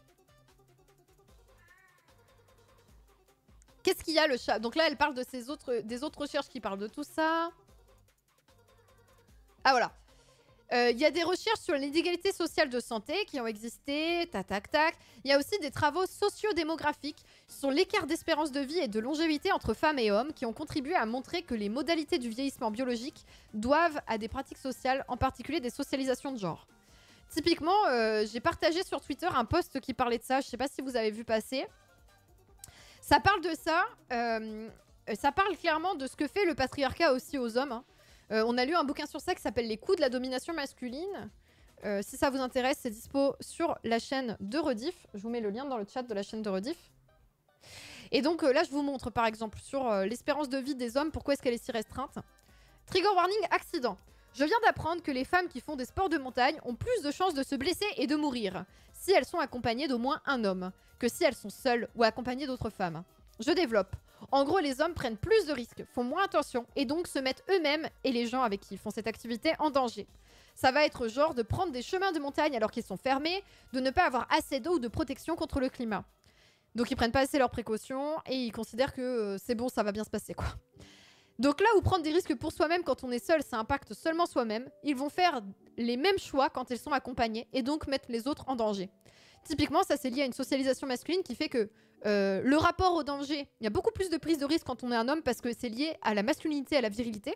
On leur dit que bah, tu peux prendre des risques et c'est même ça qui va faire de toi un homme. T'es construit comme ça dès le plus jeune âge. Et cet autre truc qui est la confiance en soi, quoi. Tu ne doutes pas de tes choix parce que, voilà, l'audace. L'audace de se dire ça va passer, quitte à mettre des autres personnes en danger parce que t'as pas l'impression que tu vas te mettre en danger. Bref, tout ça c'est renseigné par des travaux sociologiques qui existent depuis des années, vraiment c'est hyper renseigné. Donc je vous encourage à aller regarder sur la chaîne des rediffs les coûts de la domination masculine, on a fait une lecture là-dessus. Ça met en danger, c'est pour ça que les hommes ont une moins bonne espérance de vie, aussi le fait qu'ils font des métiers plus difficiles parce que c'est considéré comme des métiers d'hommes. Et donc bref, il y a plein de choses accumulées qui font que, bah voilà, ils vivent moins longtemps. Voilà. Je suis devenue un vrai homme depuis que mon père m'a abandonné en forêt pour vivre avec les loups. Vrai homme meurt dans un accident de bûcheronnage. Bah typiquement, sur l'alcool au volant, les hommes beaucoup plus quoi, meurent beaucoup plus sur la route d'accidents, sur les routes départementales en ayant picolé parce que bah, la consommation par exemple d'alcool, tenir l'alcool. En fait, en gros, chez les hommes, dans la socialisation masculine, il y a un truc de on apprend à tenir le coup. On te dit tu dois tenir le coup. Et donc, bah, tenir le coup, c'est aussi consommer plus d'alcool et se mettre en danger en le faisant parce qu'on n'a pas l'impression de se mettre en danger parce qu'on est censé tenir le coup. C'est assez horrible, hein, en vrai. Ah non, c'est vraiment un truc social, là, pour le coup. Il n'y a aucune raison biologique à la différence d'espérance de vie. Ah non, non, non! Ah non, c'est vraiment lié à des pratiques, des pratiques sociales. Hein. Ah oui, oui. Vraiment. Vous voyez, c'est ça. Les modalités de vieillissement biologique se doivent à des pratiques sociales, en particulier socialisation de genre. Hein, c'est ça. C'est des travaux sociodémographiques qui ont montré ça. C'est déprimant. Hein. En 2016, les femmes vivent en moyenne 5 ans de plus que les hommes dans les 34 pays de l'OCDE et représentent la majorité, en grande majorité les centenaires. 5 centenaires sur 6 en France sont des femmes. En sciences sociales, cet écart a été longtemps un impensé, alors qu'il n'y a rien d'universel ni de transhistorique. Donc on n'y a pas, pendant longtemps, on n'a pas réfléchi à pourquoi c'était comme ça, quoi.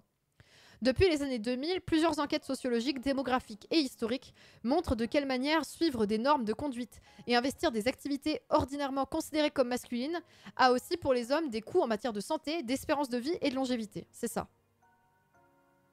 C'est ça. En France, les hommes adultes nés entre les années 1900 et 1940, par exemple, ont consommé et consomment en moyenne plus que les femmes d'aliments gras, de protéines animales, d'alcool et de tabac. Leur relation aux institutions médicales, aux risques et à la mort tend également à se distinguer de celle des femmes. En moyenne, ils ont consulté les médecins et ont moins suivi de traitement prescrit. Ils ont moins consulté les médecins et moins suivi de traitement. C'est ça. En fait, ils vont moins chez le médecin parce qu'ils minimisent aussi. En fait, comme on apprend aux hommes à tenir le coup, on apprend aussi à avoir mal et c'est normal. Et à ne pas parler de leur douleur. Alors, les femmes, ça peut être aussi pour d'autres raisons. Hein. Elles vont être invalidées notamment par les médecins. Mais eux, en tout cas, ils vont moins aller chez le médecin. Et comme quand ils vont chez le médecin, ils se disent, bon, ça va aller, ils prennent pas leur traitement. Alors, bon, pas ouf. Vraiment pas ouf. Ils ont eu davantage d'accidents de la route et sont plus nombreux que les femmes dans des activités professionnelles dites à risque. Enfin, à tous âges, ils se suicident davantage. Top. C'est top. Alors, le problème, c'est que ça, c'est un fait scientifique. C'est une vérité. Mais les mouvements masculinistes et les mouvements antiféministes vont l'utiliser pour dire « Bah regardez, les femmes sont pas discriminées parce que hommes meurent plus, hommes se suicident plus, et hommes a moins bonne espérance de vie. » Donc voilà. Donc hommes discriminés, pas du tout. Hein. Ça veut pas dire qu'ils sont discriminés. C'est le résultat de leurs privilèges. C'est-à-dire que comme les hommes sont privilégiés, ces privilèges-là leur imposent un certain rythme de vie, leur imposent un certain standing pour maintenir leur virilité, qui a ces conséquences-là. Mais c'est les conséquences de leur domination. Mais ça fait bien d'eux des dominants. Et là c'est un peu trop compliqué pour les masculinistes qui décident de fermer les yeux sur ça pour continuer à vivre leur vie de dominant, évidemment. C'est la contrepartie de la domination, c'est ça. Donc encore une fois, je vous rappelle, hein, sur la chaîne de Rediff, les coups de la domination, ça parle de ça. Que c'est une contrepartie. Voilà.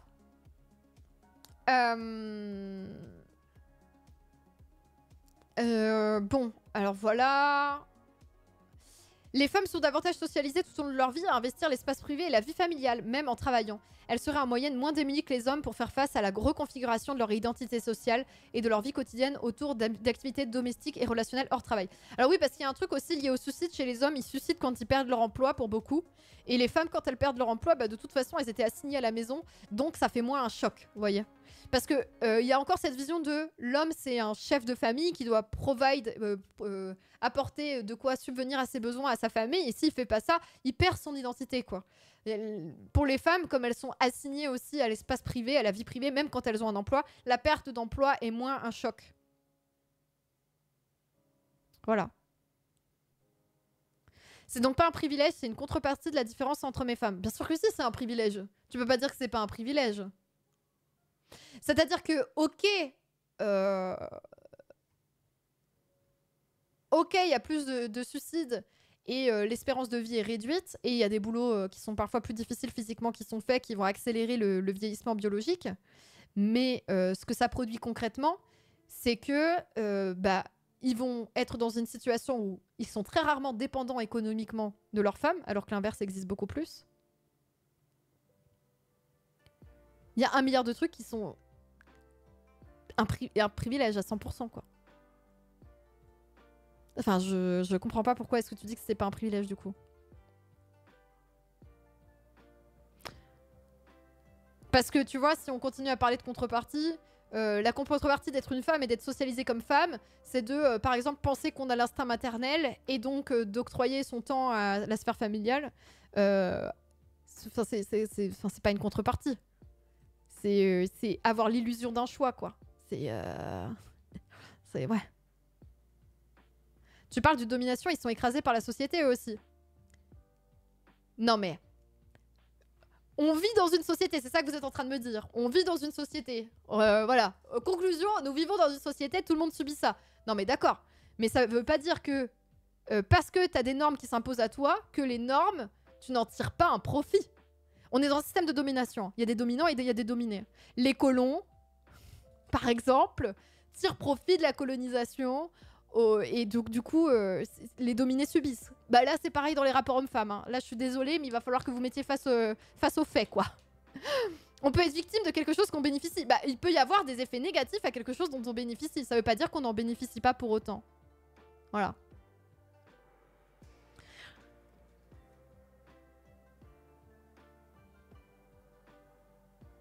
C'est la compétition pour une position de privilège dans le patriarcat qui fait qu'on prend des risques débiles. Oui, c'est ça. Ça, par contre, oui, bien sûr. Les femmes sont tuées par des hommes en extrême. Oui, de manière extrêmement majoritaire, bien sûr. Et les hommes sont tués par les hommes. Dans tous les cas, les hommes exercent la violence. Pareil pour les viols. C'est ça. Et ça, c'est vraiment le reflet du fait que ce sont des dominants, bien sûr. Oui. Est-ce que je peux être dominant alors que parfois je suis triste? C'est un peu ça la discussion. Au secours. Au secours. Attendez! Je prends mes précautions au cas où. Oh là.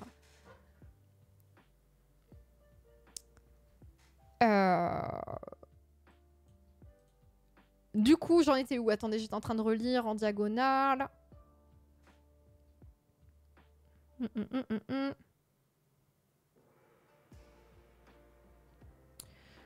Bref, il faut pas séparer le biologique et le social, les deux fonctionnent ensemble. Hein. C'est la conclusion à laquelle on est arrivé. Tout comme il faut prendre en compte l'environnement social pour comprendre le fait que les gens vont plus ou moins vieillir vite, en tout cas le vieillissement physique. Il faut aussi prendre en compte la génétique. Donc biologistes et sociologues doivent travailler main dans la main. C'était ça le bail. Et donc il faut prendre en compte un peu toutes les facettes pour avoir une vision de vieillissement. Non mais là c'est pas possible, c'est pas possible. Arrêtez, retournez au sujet, sinon c'est pas possible. L'homme est-il plus dominant par nature de son instinct animal? Et c'est quoi l'instinct animal de la femme? C'est porter les petits? À l'aide, oh. C'est pas possible ça. Il faut réfléchir, c'est pas possible. Nous, être descendants des singes, vous savoir, instinct animal. Moi, homme alpha, loup, aouh. Nous avons des pulsions, c'est pour ça les viols. Et oui, le saviez-vous? Au secours. Mais encore une fois, si ce sujet-là vous intéresse et que vous êtes vraiment, parce que je sais que les hommes adorent qu'on parle d'eux et que c'est le sujet qui les intéresse le plus, encore une fois, vous avez la chaîne de rediffusion et vous avez les live lectures sur la domination masculine qui parlent pile poil de ça et vous aurez toutes les réponses à vos questions parce que là, le focus était sur l'âge. Mais la conclusion à laquelle on arrive avec ce travail-là, sociologique, on ne vieillit pas pareil selon si on est homme ou femme et les hommes ont une espérance de vie qui est plus limitée à cause du fonctionnement des valeurs dominantes dans la masculinité, quoi, qui vont faire qu'ils vont se mettre beaucoup plus en danger, notamment dans la consommation d'alcool et notamment dans la manière qu'ils vont avoir de travailler ou d'exercer même leurs loisirs. Voilà. Donc c'est juste ça qu'il faut retenir. Et si vous avez envie d'aller plus loin sur ça, eh bien n'hésitez pas, encore une fois, la chaîne de rediff, et comme ça vous pourrez vous renseigner et prendre plus de temps pour savoir ce que ça fait d'être un homme et pourquoi est-ce qu'on peut être dominant et quand même souffrir, ça fait réfléchir, ouin ouin. Voilà. Alors ça c'est sur l'histoire. J'ai lu en diagonale pendant que je suis revenue des toilettes et ça m'intéressait pas. Par contre, ça m'intéresse. Naturalisation du vieillissement. Donc sur la question du vieillissement, on avait parlé de, par exemple, quand on parle des vieux, on dit nos aînés, etc. Et le vieillissement, par exemple, on a l'impression que ça c'est... on n'a pas le choix, quoi. On n'a pas le choix de vieillir, on n'a pas le choix, et surtout, non seulement on n'a pas le choix de vieillir, mais en plus, le vieillissement, ça serait petit à petit perdre son autonomie et ses capacités. Et alors, la sociologue disait, c'est pas si clair et c'est pas si évident que ça, que la vieillesse est un naufrage. En fait, pas forcément. Donc voilà, donc moi ça m'intéresse ça, j'espère qu'elle va parler de ça. Let's go, on va voir ça ensemble. Le sociologue Bill Bideway est l'un des théoriciens de référence sur l'agisme. Donc je répète, hein, l'agisme, c'est le fait d'être discriminé en fonction de son âge. T'es considéré comme trop vieux pour faire quelque chose, et du coup on va t'empêcher de faire cette activité. C'est une pratique discriminatoire qui repose sur un fondement qui est vu comme biologique. Voilà, donc ce serait de dire t'es trop vieux. Chronologiquement, là on voit ton âge, t'es trop vieux. Voilà. En somme, c'est sur la base de différences biologiques et en particulier de leurs manifestations visibles que les vieilles personnes sont amenées à être perçues comme étant de nature différente et vont pouvoir être discriminées pour ça. Elles vont être considérées comme ayant moins de capacités, voilà, physiques et intellectuelles. Sans remettre en question l'importance de la contribution de ce sociologue à l'analyse des comportements agistes, il convient à mon sens d'examiner avec plus de précaution son hypothèse sur les fondements de l'agisme. Est-ce que, parce qu'il y a des marques biologiques objectives du vieillissement, se développent des pratiques agistes? Ou est-ce que c'est parce que nous sommes dans une société agiste que l'on perçoit certaines transformations corporelles comme étant des marques disqualifiantes de vieillissement? C'est ça. Comme on est dans une société qui considère que la vieillesse est un naufrage, dès qu'on va le percevoir certaines transformations corporelles, ça va être vu comme quelque chose de négatif. Salut Sheden. Dit autrement, peut-on objectiver des marques biologiques du vieillissement indépendamment des cadres agistes qui donnent à percevoir? Bah c'est non, c'est non. C'est non. On va avoir un cadre d'analyse qui va percevoir certains changements comme négatifs. Et après ça, elle l'avait expliqué avec des travaux d'historiens et d'anthropologues qui montraient que dans d'autres sociétés, le fait d'avoir des marques de vieillissement, c'était vu positivement parce que c'était accéder à plus de sagesse, plus d'expérience. La vieillesse n'a pas toujours été vue comme quelque chose de négatif et n'est pas vue partout comme quelque chose de négatif. Pour certaines tâches, notamment physiques, c'est sûr, faut pas se le cacher. Mais est-ce que tu mérites d'être discriminé parce que tu peux pas faire certaines tâches physiques? Parce que dans ce cas-là, c'est aussi validiste, quoi. Les personnes les personnes handicapées peuvent pas... Enfin... Tu dois être disqualifié pour ça. Je suis pas sûre. Je suis pas sûre. C'est ça, en fait, ce qu'on est en train de dire, là. C'est vu de manière négative, et comme c'est vu de manière négative, tu vas être discriminé pour ça. Les rides en soi, c'est pas dangereux? Non, mais c'est mal vu. C'est très mal vu. Oui, oui. Là, les signes de vieillissement, ça va être notamment tous les signes de vieillissement corporel. Donc, les rides. On parle pas de marcher avec une canne, parce que là, c'est clairement lié au validisme. Ou... Oui, non, on parle pas de ça. Le processus de vieillissement commence dès la fin de la croissance et se manifeste par certaines transformations corporelles. Or, seules quelques-unes sont catégorisées comme des marques du vieillissement. La majorité des autres transformations sont ignorées. Cette perception dépend aussi du genre des personnes agisées. Donc agisées, ça veut dire qu'elles sont perçues comme âgées par les autres. Tout comme racisées, c'était perçu comme étant de telle race par les autres. C'est une catégorie qu'on t'impose à toi. Mais t'as rien demandé. Donc voilà, donc ça dépend du genre, pour les femmes c'est pire. Hein. Comme en font l'expérience les actrices, les mannequins et bien d'autres femmes exerçant des métiers où l'apparence corporelle constitue une ressource, des formes légères d'affaissement de la peau, certaines rides, l'apparition de cheveux gris, tendent à être retenues comme des marques de vieillissement pour les femmes, alors que ces faits ne sont pas parfois perçus comme tels chez les hommes. Ou alors, en tout cas, ça va être valorisé chez les hommes en mode « Ouais, j'aime trop les cheveux poivre et sel, c'est si beau !» Voilà.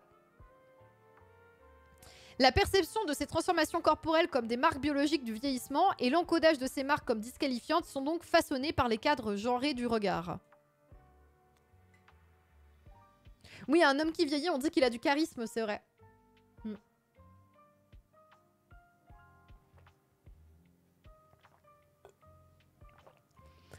Pour certains postes qui te demandent des réflexes vifs, tu vas pas mettre une personne âgée ou plus ou moins une tâche usante physiquement.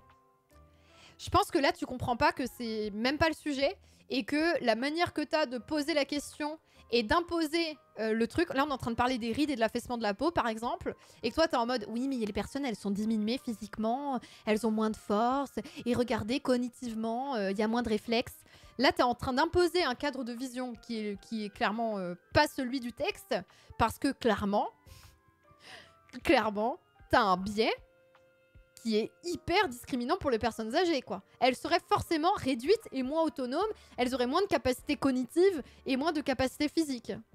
Je suis désolée, mais par exemple, quelqu'un qui s'est entraîné toute sa vie, qui est sportif, a sûrement plus de capacités physiques que la majorité des gens qui sont derrière leur siège en train de regarder ce stream. Donc, en fait, c'est pas juste question d'âge, c'est question de dans quel environnement tu as grandi, quelle capacité tu as utilisée de manière régulière. Donc, là, c'est juste... Déjà, tu tapes à côté, et en plus, c'est discriminant, et en plus, c'est à côté de la plaque, quoi. C'est-à-dire que parce que t'es vieux, tu serais forcément diminué. Quel vieux on parle, dans quelle tâche on parle, enfin, c'est pas possible, en fait. Tu peux utiliser tes réflexes à fond, et tu vois, utiliser ta mémoire à fond, et savoir faire plus de choses que quelqu'un qui ne l'utilise pas au quotidien. Enfin, ça veut rien dire, ça veut vraiment rien dire. C'est une cadre de vision productiviste. Oui, c'est ça, c'est en plus, les vieux, ils sont pas rentables, donc on va pas pouvoir les faire travailler sur ça et ça. Enfin, c'est l'enfer. C'est l'enfer. Oui, alors que tu peux questionner la tâche en question, la pénibilité, bien sûr. Il y a des gens, à 30 ans, ils sont brisés par le monde du travail. C'est pas parce qu'ils sont âgés. C'est parce que la pénibilité au travail est horrible. Parce qu'ils ont le dos niqué. Parce qu'ils ont le corps brisé. C'est pas possible. C'est pas possible. C'est pas possible de prendre l'âge comme prisme dans ces questions-là.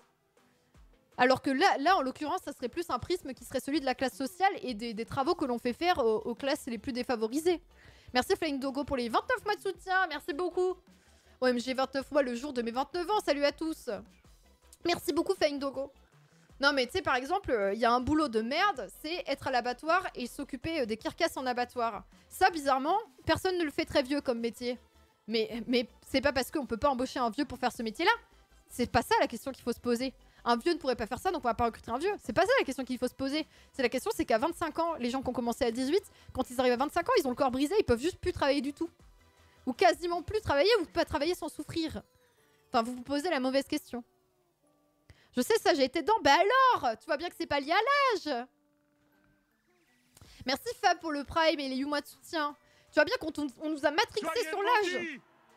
Merci beaucoup Fab. Imagine si on pose la question, si tu changes âge par autre chose. En mode, une femme pourrait pas faire ça. Là, d'un coup, c'est hyper sexiste. T'es en mode, comment ça, une femme ne pourrait pas travailler dans le BTP? Tu vois, aujourd'hui, tu dis ça en mode, elle n'aurait pas la capacité physique pour le faire. C'est ultra misogyne, c'est ultra sexiste. Ça veut rien dire. Il faut être formé, il faut développer les compétences pour, mais on peut pas dire une femme ne peut pas faire ça. Bah typiquement, bah là, si on va plus loin, c'est est-ce que t'as les capacités pour le faire? Mais c'est pas parce que t'es une personne âgée que tu peux pas le faire. Voilà. C'était ma take. Donc je continue pour revenir sur ce qu'elle disait. Elle disait, voilà, il y a un cadre genré aussi dans le regard du vieillissement et comment est-ce qu'on considère le vieillissement. Une femme qui a des rides, des cheveux gris et qui a des transformations corporelles de ce type, une marque biologique du vieillissement, ça va être mal vu. L'assimilation de la vieillesse à l'idée de dégénérescence, d'altération, de perte et de déchéance ne va pas de soi. Nombre d'études historiques et anthropologiques ont montré que dans les sociétés où les vieilles personnes bénéficiaient d'un statut social valorisé, associé à l'acquisition de nouveaux pouvoirs, la perception de la vieillesse échappait au grand récit du déclin. Bah oui, parce que vieillir, c'est aussi accumuler des expériences de vie, c'est aussi accumuler des choses dont ton corps et dont ton esprit se souvient, quoi. Donc bon. Donc ça va pas de soi. Historiquement, en tout cas, ça va pas de soi. En revanche, celui-ci façonne la majorité des discours scientifiques, la question du déclin, sur la vieillesse dans les sociétés post-Fordistes contemporaines. Oh, tu veux dire dans les sociétés capitalistes, dans lesquelles on a besoin d'individus productifs?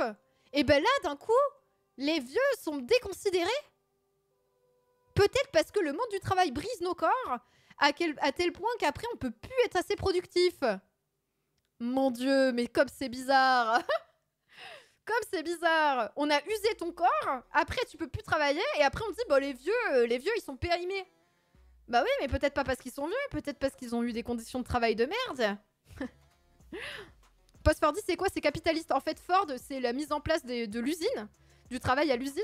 Et du coup, bah, les sociétés que l'on connaît aujourd'hui, elles découlent de tout ça, tu vois, l'usine pour faire les voitures, découpage des tâches et tout ça.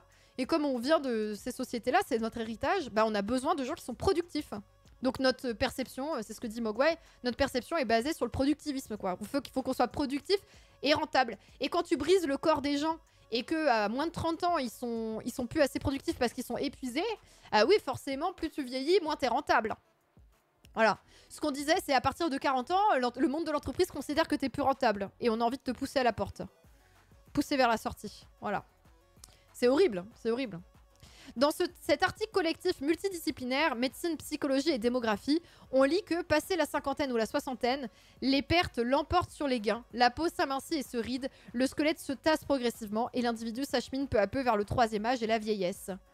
Un graphique composé de 7 courbes de décroissance illustre alors l'involution des diverses fonctions physiologiques chez l'homme en fonction de l'avancée en âge, de 20 à 90 ans. Dans la section consacrée au vieillissement psychologique, il est indiqué que l'analyse des réponses d'un groupe de sujets sains, c'est horrible, sujets sains, à un ensemble diversifié de tests visant à mesurer l'intelligence globale montre déjà d'impressionnantes différences entre 15 et 70 ans. Les meilleures performances sont réalisées entre 20 et 30 ans, puis le déclin est linéaire jusqu'à 70 ans. Dans la section suivante, se penchant sur les caractéristiques et troubles psychiques du troisième âge, ça affirme que du point de vue des possibilités intellectuelles, on observe à cette époque de la vie une décroissance de l'efficience globale. Des gérontologues qui prônent un vieillissement réussi et actif entendent contrer ce récit décliniste. Voilà, donc il y a quand même une branche de la gérontologie qui est en mode non, pas forcément. On n'est pas forcément sur le déclin, on manque pas forcément d'efficience. Il célèbre la possibilité de vieillir en restant jeune, c'est-à-dire en évitant la maladie et le handicap et en conservant ses attitudes cognitives et physiques, ce qui peut être atteint par choix et effort individuel. Voilà, volonté, avec ta volonté. Dans cette perspective, la vieillesse doit être enrayée ou du moins masquée, en commençant par en proscrire l'évocation. On ne dit plus qu'on est vieux. Non, non, non, non, non. On dit une personne senior. Vous êtes senior, le chat. Vous n'êtes pas vieux, vous êtes senior. Cette idéologie du vieillissement réussi ou actif reconduit en réalité à une conception négative de la vieillesse. Il faut fuir la vieillesse.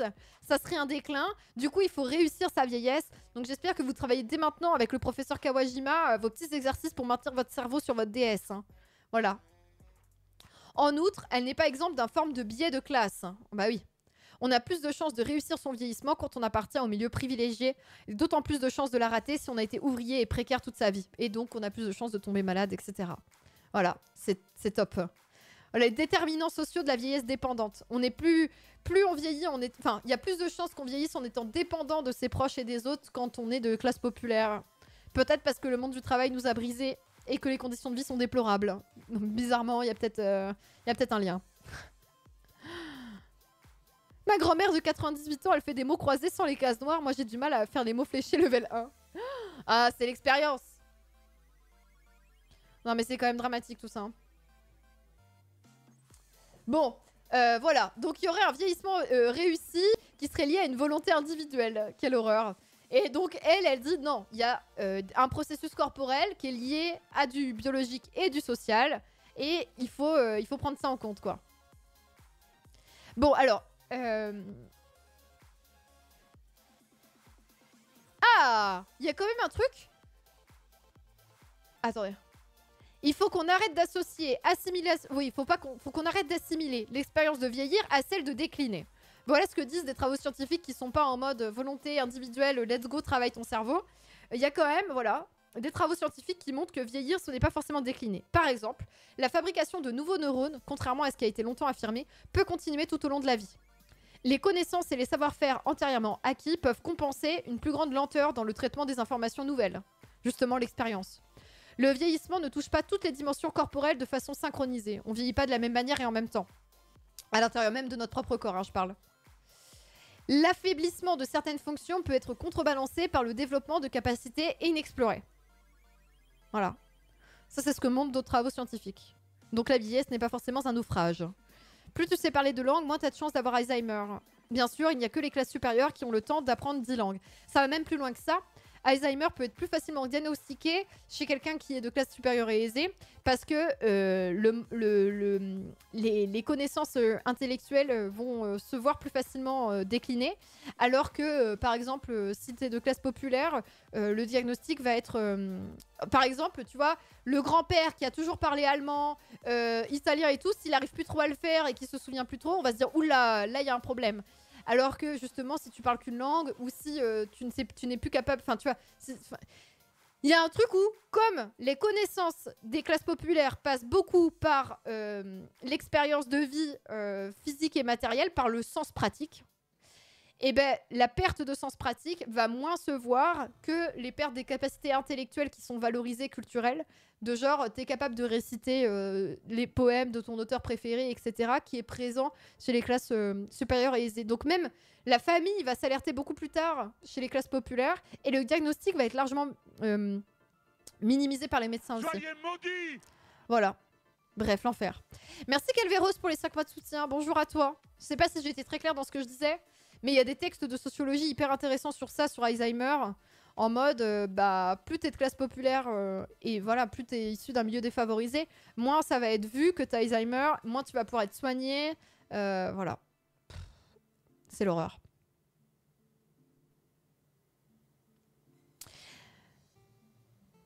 Ignorant cette complexité de l'avancée dans le grand âge, l'assimilation de la vieillesse a un processus de déclin et à l'origine de nombreuses pratiques agistes, dont discriminantes.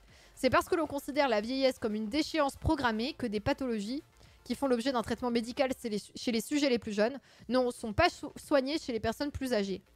Que les personnes avançant dans le grand âge deviennent davantage victimes de négligence médicale, de défauts de soins et de maltraitance.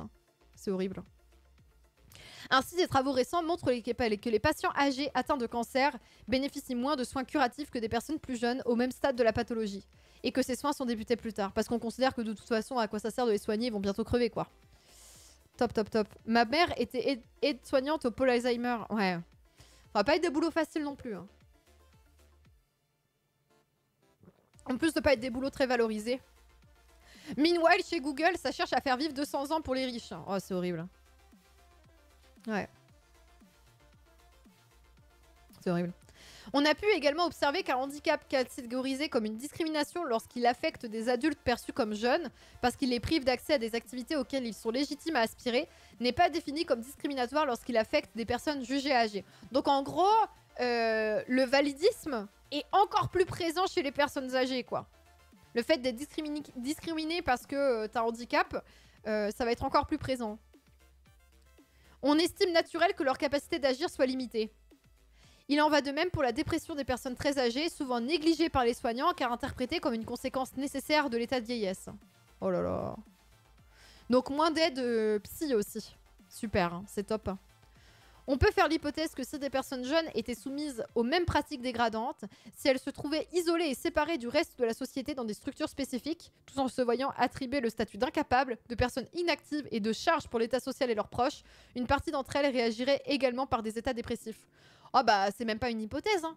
C'est un fait. C'est-à-dire qu'aujourd'hui justement on parlait des IME, on parlait des centres qui existent pour les personnes qui sont considérées comme ayant un âge mental ou une intelligence limitée.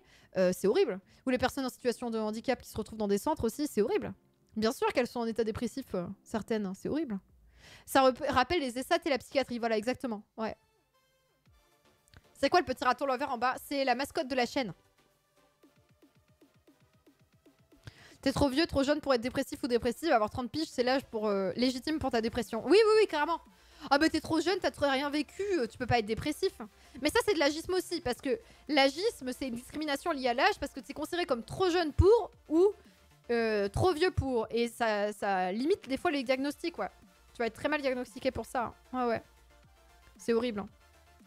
Plus largement, le fait d'attribuer a priori à des personnes jugées vieilles des incapacités cognitives, intellectuelles ou motrices liées à leur âge, et en conséquence de prendre des décisions pour elles sans les consulter, ça c'est vrai, hein. On fait ça aux personnes âgées, on prend des décisions pour elles sans les consulter, et ou d'accomplir à leur place des actes dont elles pourraient être capables, contribue à limiter effectivement les aptitudes et les capacités d'agir des personnes agisées. C'est ce que montrent plusieurs enquêtes ethnographiques et sociolinguistiques sur les interactions entre adultes jeunes et très âgés. C'est horrible. Parce que du coup, effectivement, tu n'as plus le pouvoir sur ta vie si on te le vole. Il ne s'agit pas de nier le fait que des besoins inédits de soutien tendent à se manifester avec l'avancée dans le grand âge, c'est vrai. On peut avoir des besoins différents quand on avance en âge, mais le fait d'être attentif à cette vulnérabilité ne revient pas à naturaliser l'ensemble de ce qui fait la vieillesse, ni à renoncer à explorer des pratiques sociales qui pourraient transformer le sens et l'expérience. C'est ça. C'est-à-dire qu'on ne nie pas qu'il y a des besoins spécifiques qui peuvent arriver avec la vieillesse, mais il ne faut pas naturaliser la vieillesse en mode... parce qu'on voit très bien que c'est pour tout le monde pas pareil. C'est très différent en fonction de ton environnement social et de ta génétique. Et en plus, ça ne veut pas dire que la personne perd en autonomie et que son expérience est diminuée. Vous avez vu comment parlent les gens aux personnes âgées? Alors Ginette, t'as mangé quoi aujourd'hui? Ça va?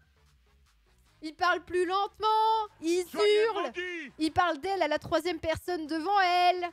Elle a plus le droit d'avoir un avis. C'est horrible, on dirait qu'il parle à un animal. C'est l'enfer. Merci Guillotine pour les 14 mois de soutien. C'est infantilisation à balle, c'est horrible. C'est horrible. Alors que bon, moi je parle à mon chat comme ça, mais parce que je sais que quand je change de voix, il réagit. Alors Mando, ça va? Il tourne pas la tête, il ne daigne pas tourner la tête. On parle de toi pareil quand t'es jeune anti, on parle de toi à la troisième personne comme si t'étais pas là. On fait ça aussi aux personnes qui ne parlent pas la langue. Globalement, avec des personnes qui sont discriminées, quoi. Soyez maudits! Alors que ça veut pas dire que les gens comprennent pas, sont pas en capacité d'agir ou quoi. C'est horrible. Ouais, c'est horrible. Merci Bakou pour les 3 mois de soutien. Merci beaucoup. Merci, merci. Moi, comment je peux vous donner cette anecdote? C'est une anecdote sur le fait que je sois femme. Comment je l'explique? Il y a un moment où j'ai repris un poste. J'ai repris un poste important après le fait que mon mec ait tenu un poste à peu près aussi important. Et du coup, la réaction du... Et donc, lui, il a exercé ce poste-là. Il a arrêté. Plus tard, on s'est rencontrés, on s'est mis ensemble. Et moi, je me suis mis à exercer ce poste-là. Et il y a une remarque... Il y a eu une remarque en mode... est-ce que ça va aller pour elle? Est-ce que le mec va pas imposer sa vision et tirer les ficelles? Ce truc de... on est forcément une sous-personne quand on est une femme. Et donc, manipulée ou manipulable, quoi. Et donc, forcément, ça serait l'homme qui prendrait les décisions derrière la femme qui accède à un poste à pouvoir, par exemple. Top. Top, top, top. C'est une forme d'infantilisation aussi, en fait. Une forme de dire... bah, peut-être que l'autre va lui imposer ses choix, va tirer les ficelles. C'est top.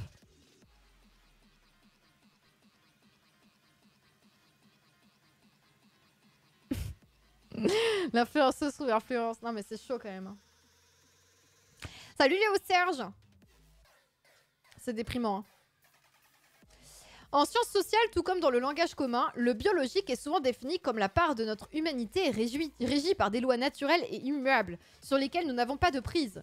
Dans ce contexte, la référence de l'âge biologique des individus vise à rappeler que, de la naissance à la mort, le corps humain est soumis à un processus de croissance et de sénescence sur lequel nous n'avons pas ou peu de contrôle.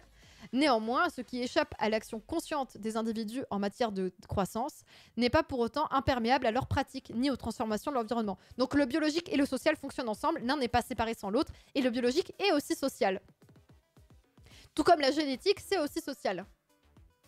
Parce qu'on va pas avoir la même génétique en fonction de notre classe sociale et de l'environnement dans lequel les générations de notre famille ont grandi. Donc c'est important ça. C'est d'ailleurs, par exemple, sur l'obésité et sur le diabète. C'est largement montré que plus tu es de classe populaire, plus tu manges de la bouffe qui va, sur le long terme, créer des problèmes de santé qui peuvent générer l'obésité et le diabète. Donc c'est assez dramatique. Donc si on veut lutter contre ça, potentiellement pour éviter que les personnes chopent le diabète, il faudrait réduire les inégalités, notamment économiques. Mais bon, bizarrement, le gouvernement s'attelle pas à ça. Il préfère juste discriminer et se moquer des personnes obèses, quoi. C'est top. Ou considérées comme obèses par le pouvoir médical aussi. Bref, top. Top, top, top.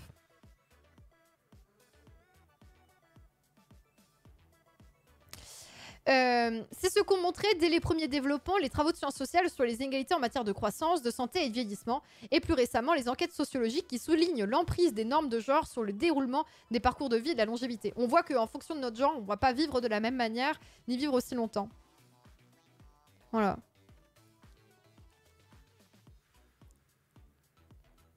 Faudrait interdire le tagada et le saucisson aux bénéficiaires du RSA. Pas du tout. Parce que ça, c'est le discours qu'il y avait en mode bizarrement, regardez ces familles là en plein confinement qui vont aller acheter du Nutella pour nourrir leurs enfants, c'est scandaleux. Non, non, non. C'est juste, on devrait interdire aux putains d'entreprises qui se font du beurre en vendant de la nourriture qui est dangereuse de produire cette nourriture. C'est grave quoi. On nous nourrit avec de la merde, c'est ça l'enjeu. C'est pas d'interdire aux familles de bouffer ça. C'est interdire la production de ce qui est nocif, quoi. Bizarrement, on se pose la question pour les cigarettes. En mode, les cigarettes, ça devrait être beaucoup plus contrôlé, etc. On se pose pas la question pour l'alimentation. C'est scandaleux, l'alimentation. C'était une joke. Ah oui, non mais... Moi, je suis premier degré. Je n'ai pas le temps. Moi, je suis énervée. Non, mais en vrai, c'est juste que ça m'a rappelé la question du Nutella où ces mères de famille de classe populaire se faisaient défoncer parce qu'elles achetaient du Nutella pour leurs enfants. Ça m'avait tellement choqué, ça. En mode, what the fuck, en fait? Oui, tu fais plaisir à tes enfants et le Nutella, ça leur fait plaisir. Faut arrêter. Au secours. Ce qui est scandaleux, c'est qu'on vende ça. Et que ça soit OK.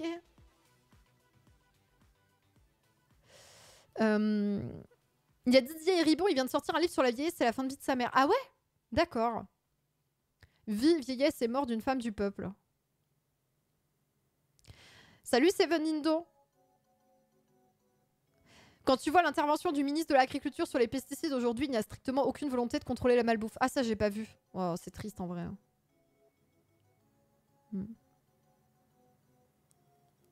C'est triste. Hein. Dans les politiques pénales et migratoires, les enquêtes sur les relations entre âge chronologique et âge biologique tendent à être utilisées comme un outil de contrôle social pour limiter l'accès à des ressources symboliques et matérielles fondées sur des critères d'âge. Ça, c'est ce qu'on a vu avec les mineurs étrangers isolés. On vérifie qu'ils sont vraiment mineurs et sinon, on leur fait perdre tous leurs droits. Donc c'est hyper discriminant et puis c'est un outil de contrôle pour l'État, quoi. Ça peut être aussi mobilisé avec une visée thérapeutique en médecine ou comme un instrument de connaissance dans les sciences du vivant, les enquêtes archéologiques et les sciences sociales de la santé. Oui, alors les enquêtes archéologiques qui mesurent avec les dents l'âge de la personne, estimé, machin. Étudier les relations entre âge biologique et chronologique permet par exemple d'observer des variations interindividuelles du processus de croissance et du vieillissement et de montrer qu'il est façonné par les inégalités socio-économiques, environnementales et genrées. C'est ça. Donc, non seulement on vieillit différemment à cause de notre génétique ou grâce à notre génétique, non seulement les inégalités socio-économiques, environnementales et genrées vont faire qu'on va vieillir différemment. Il y a aussi l'avis de la majorité sur l'interdiction des nitrites dans la charcuterie. Ah, j'ai pas vu ça non plus. C'est ouf cette propension des bourgeois à juger le mode de vie des personnes moins favorisées, à critiquer leurs dépenses. Bah oui, ils ont le... Parce que ça vient d'une tradition aussi où on leur donne de l'argent parce qu'on les emploie, et donc, ou parce qu'on leur donne des aides. Et donc, du coup, il faudrait qu'ils utilisent bien leur argent, quoi. Cette question du mérite aussi. Est-ce que tu mérites l'argent qu'on te donne? On le voit, on le mesure en fonction de comment tu l'utilises. Alors que tu pourrais faire comme Elon Musk et faire avancer la science pour créer des voitures vroom vroom ou aller sur l'espace. Alors, hein? Alors, c'est l'idée de la responsabilité individuelle et c'est ça, c'est horrible. C'est vraiment horrible. Pyromantique qui fait toute l'animation du chat aujourd'hui, merci à toi. Non mais c'est déprimant, franchement c'est... À cause de vous, je suis allée me chercher une cuillère de Nutella. Ouais, moi ça me fait du bien aussi. Hein. Nick. Bon, pas de Nutella. Là, j'ai rien. J'ai des chips en ce moment. Les chips. La gueule des aides pour survivre. Non, mais surtout que ça va être de pire en pire pour le RSA, etc. Là.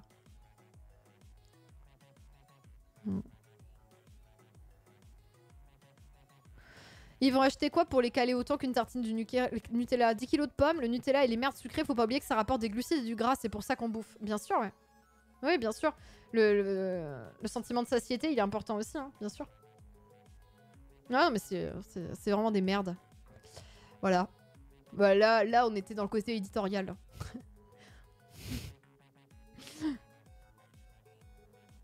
Le problème viendrait d'abord du contrôle de l'utilisation des ressources naturelles. Ah bah, le fait que ça soit utilisé par des grands groupes qui font du profit avec, alors que ça devrait être le bien commun de tout le monde, ça c'est un vrai problème. Bien sûr, c'est la racine du problème, t'as raison. Oui, oui. C'est horrible. Ils pourraient vendre le Natiolata moins cher, c'est vrai, c'est trop cher. Mm. Mm. Et ouais, c'est déprimant. Edito Entertainment. Donc voilà, étudier les relations entre âge biologique et chronologique permet d'observer les variations interindividuelles du processus de croissance et de vieillissement. Donc le vieillissement et la croissance, c'est façonné par les inégalités socio-économiques, environnementales et genrées. Un tel usage de la notion d'âge biologique implique précisément d'appréhender celui-ci comme modelé par les rapports sociaux et par les trajectoires individuelles. C'est pas quelque chose d'extérieur et en deçà des logiques du monde social. Les deux fonctionnent ensemble. Le piénant Émile Rateborn. Ah oui, vous vous souvenez de lui là? Le mec qui voulait avoir 20 ans de moins sur ses papiers parce que son médecin a vu qu'il était plus jeune que son âge qui était mis sur ses papiers. Voilà. Soyez maudits! Le mec aux Pays-Bas qui a demandé à être rajeuni de 20 ans sur ses papiers. Merci Léo Curie pour les 24 mois. 2 ans de découverte de sociaux et d'émulation. Merci. Entre raton, en louvoyant entre les ordures. Merci Maudzi. Merci Léo Curie pour les 2 ans. Merci, merci. Ouais. C'est déprimant. Donc ce mec-là qui voulait être rajeuni, il faisait valoir son état corporel avantageux pour son âge. C'est-à-dire le fait que son âge biologique correspondrait à celui d'un individu dont l'âge chronologique est inférieur au sien.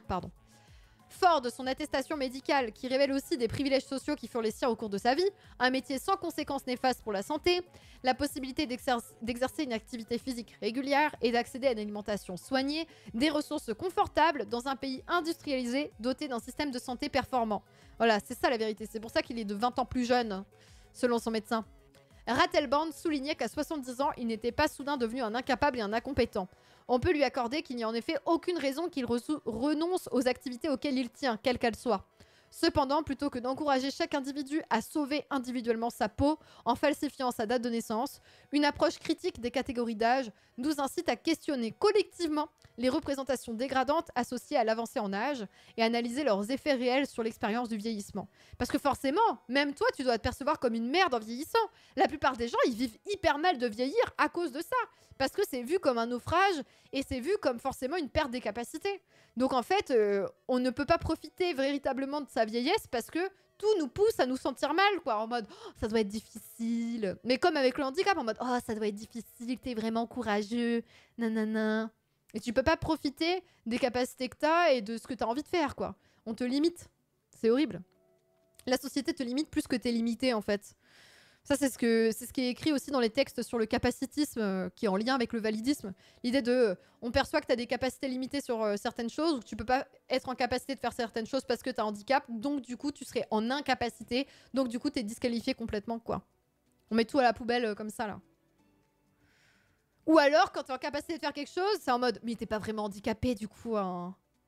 Soyez maudits! Super. Hein. L'invisibilisation, quoi. Merci Miss Indington pour les 2 mois de soutien. Ça fait un moment que j'ai pas trop papoté ici. Merci à toi pour le Prime. Merci beaucoup et bonjour, hein, bonjour. On devrait limiter la réforme des retraites aux grands bourgeois comme ils sont plus jeunes biologiquement grâce à leurs super conditions de vie. Mais c'est ça le pire. C'est pas une vanne ce que tu dis. C'est que la réforme des retraites, elle va toucher qui en priorité? Elle va toucher les personnes qui sont les plus des classes populaires et les plus défavorisées. Il y a de grandes chances qu'ils meurent avant d'arriver à la retraite, quoi. C'est horrible. Capacitiste, c'est la trad nord-américaine de ableism et validisme en trad Europe. Donc il y a des légères différences, mais c'est un peu la même. Oui, oui, mais c'est juste qu'effectivement, il y a encore des travaux qui sont pas encore 100% arrivés en France. Et il y a certains trucs qui sont pas... Moi, j'avais fait des cours sur le capacitisme qui étaient intéressants, je trouve... aux États-Unis, enfin en Amérique du Nord, et qui sont pas encore, que j'ai pas encore lu encore en France. Enfin, je l'ai lu de la part de militants anti-validistes, mais je l'ai pas lu de la part d'universitaires, quoi. C'est l'enfer. C'est très sincère, votez pour moi. Ça, je sais pas du tout. Ce qui fait que les gens vont se mettre en colère et ce qui fait qu'il va y avoir un changement, ça, je sais pas du tout. Mais ce que je sais, c'est qu'il y a plein de personnes qui résistent au quotidien par des actes qui sont collectifs ou individuels et que se renseigner et mettre en commun nos vécus, rien que ça, c'est un truc hyper important. Dans plein de mouvements, il y a plein de mouvements qui se sont lancés parce que les gens ont parlé et se sont rendus compte qu'ils vivaient les mêmes choses, les mêmes discriminations et que c'était pas un problème individuel. Rien que ça, c'est très important. Bref, la pénibilité, j'ai l'impression que pour la réforme des retraites, c'est très très peu pris en compte et très conditionné. C'est horrible. C'est vraiment horrible. Donc elle dit voilà, il faut pas individuellement essayer de sauver sa peau. Il faut questionner collectivement les représentations dégradantes qui sont associées à l'âge avancé. Il faut analyser les effets de ces représentations qu'elles ont sur la vie des gens et sur l'expérience du vieillissement. Comme le suggère la théoricienne de l'âge Margaret Marganro-Gullett, plutôt que d'essayer de dissimuler que l'on avance en âge, c'est l'agisme qu'il faut combattre. Pour rendre compte de la dimension inextricablement sociale et biologique du vieillissement, mais aussi de la manière dont les discriminations fondées sur l'âge sont produites et reproduites en s'appuyant sur une naturalisation de tous les aspects négatifs de la vieillesse, il convient de soumettre à un regard critique l'assimilation courante entre âge avancé et déclin. Donc il faut arrêter de mettre comme synonyme vieillesse et déclin. C'est le premier truc à faire, quoi. Ça fait vachement de bien ce sujet, on est tellement matrixé qu'à 31 ans, je me surprends à avoir des pensées parasites qui pop. À partir de là, c'est le déclin. Moi, ce qui m'aide à contrer ça, c'est le sport. Dans le sens où... mais j'ai trop hâte d'avoir 30 ans parce que je vois toutes mes coéquipières qui ont plus de 30 ans qui sont vachement fortes. Parce que je sais qu'elles ont accumulé des connaissances parce que ça fait plus longtemps qu'elles font le sport que moi. Mais du coup, j'ai moins tendance à voir ça. Je vois ça positivement depuis longtemps. Après, c'est parce que j'ai 27 ans. J'ai trop peur que, effectivement, quand j'arrive à 40-45 ans, ça vienne parasiter mon esprit, quoi. Surtout quand on est une femme et que dès qu'il y a des signes de vieillesse, c'est hyper violent, quoi. C'est hyper violent le regard des autres. Donc, bon.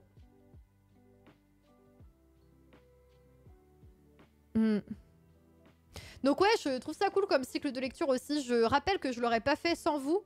Dans le sens où ça a été une demande du chat de faire un cycle de lecture sur les vieux. Quand j'ai demandé qu'est-ce qui vous intéresserait pour un live lecture, vous avez dit ça. Mais voilà, moi j'y avais pas pensé. Donc bravo l'intelligence collective, hein, finalement.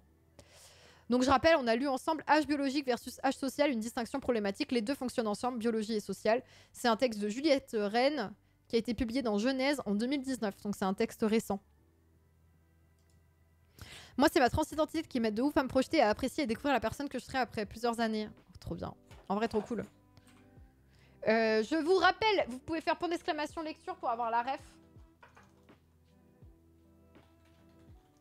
Je pense qu'on pourrait avoir une autre image de la beauté pour les femmes plus âgées. Bah, c'est ce que j'essaye de construire dans mon regard à travers les autres femmes. Vous voyez, c'est pas clair ce que j'ai dit. Ok.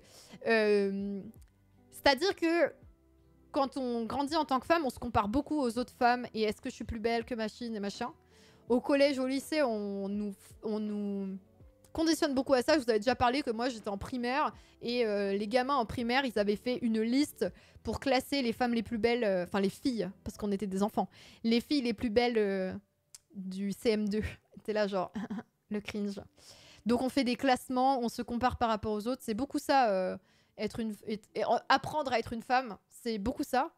Et du coup, moi, mon taf, c'est de désapprendre ça et de lutter contre ces pensées parasites. Ça fait des années que je m'attelle à ça, depuis que j'ai découvert et que j'ai commencé à découvrir d'autres militantes féministes, lire des textes aussi féministes, voilà.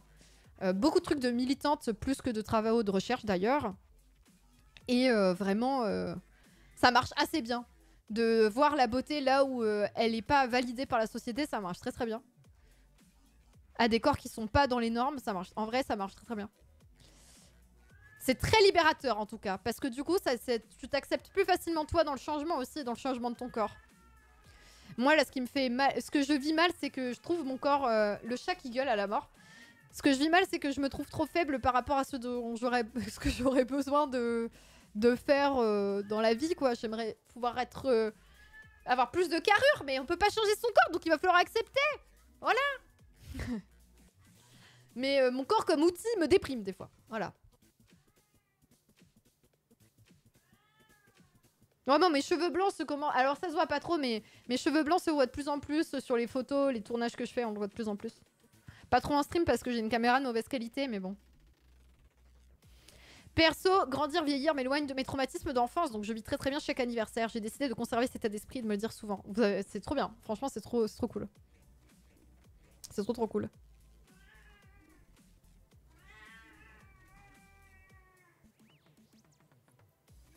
Tintin, je suis en train de lire ce que vous avez. Tac tac tac.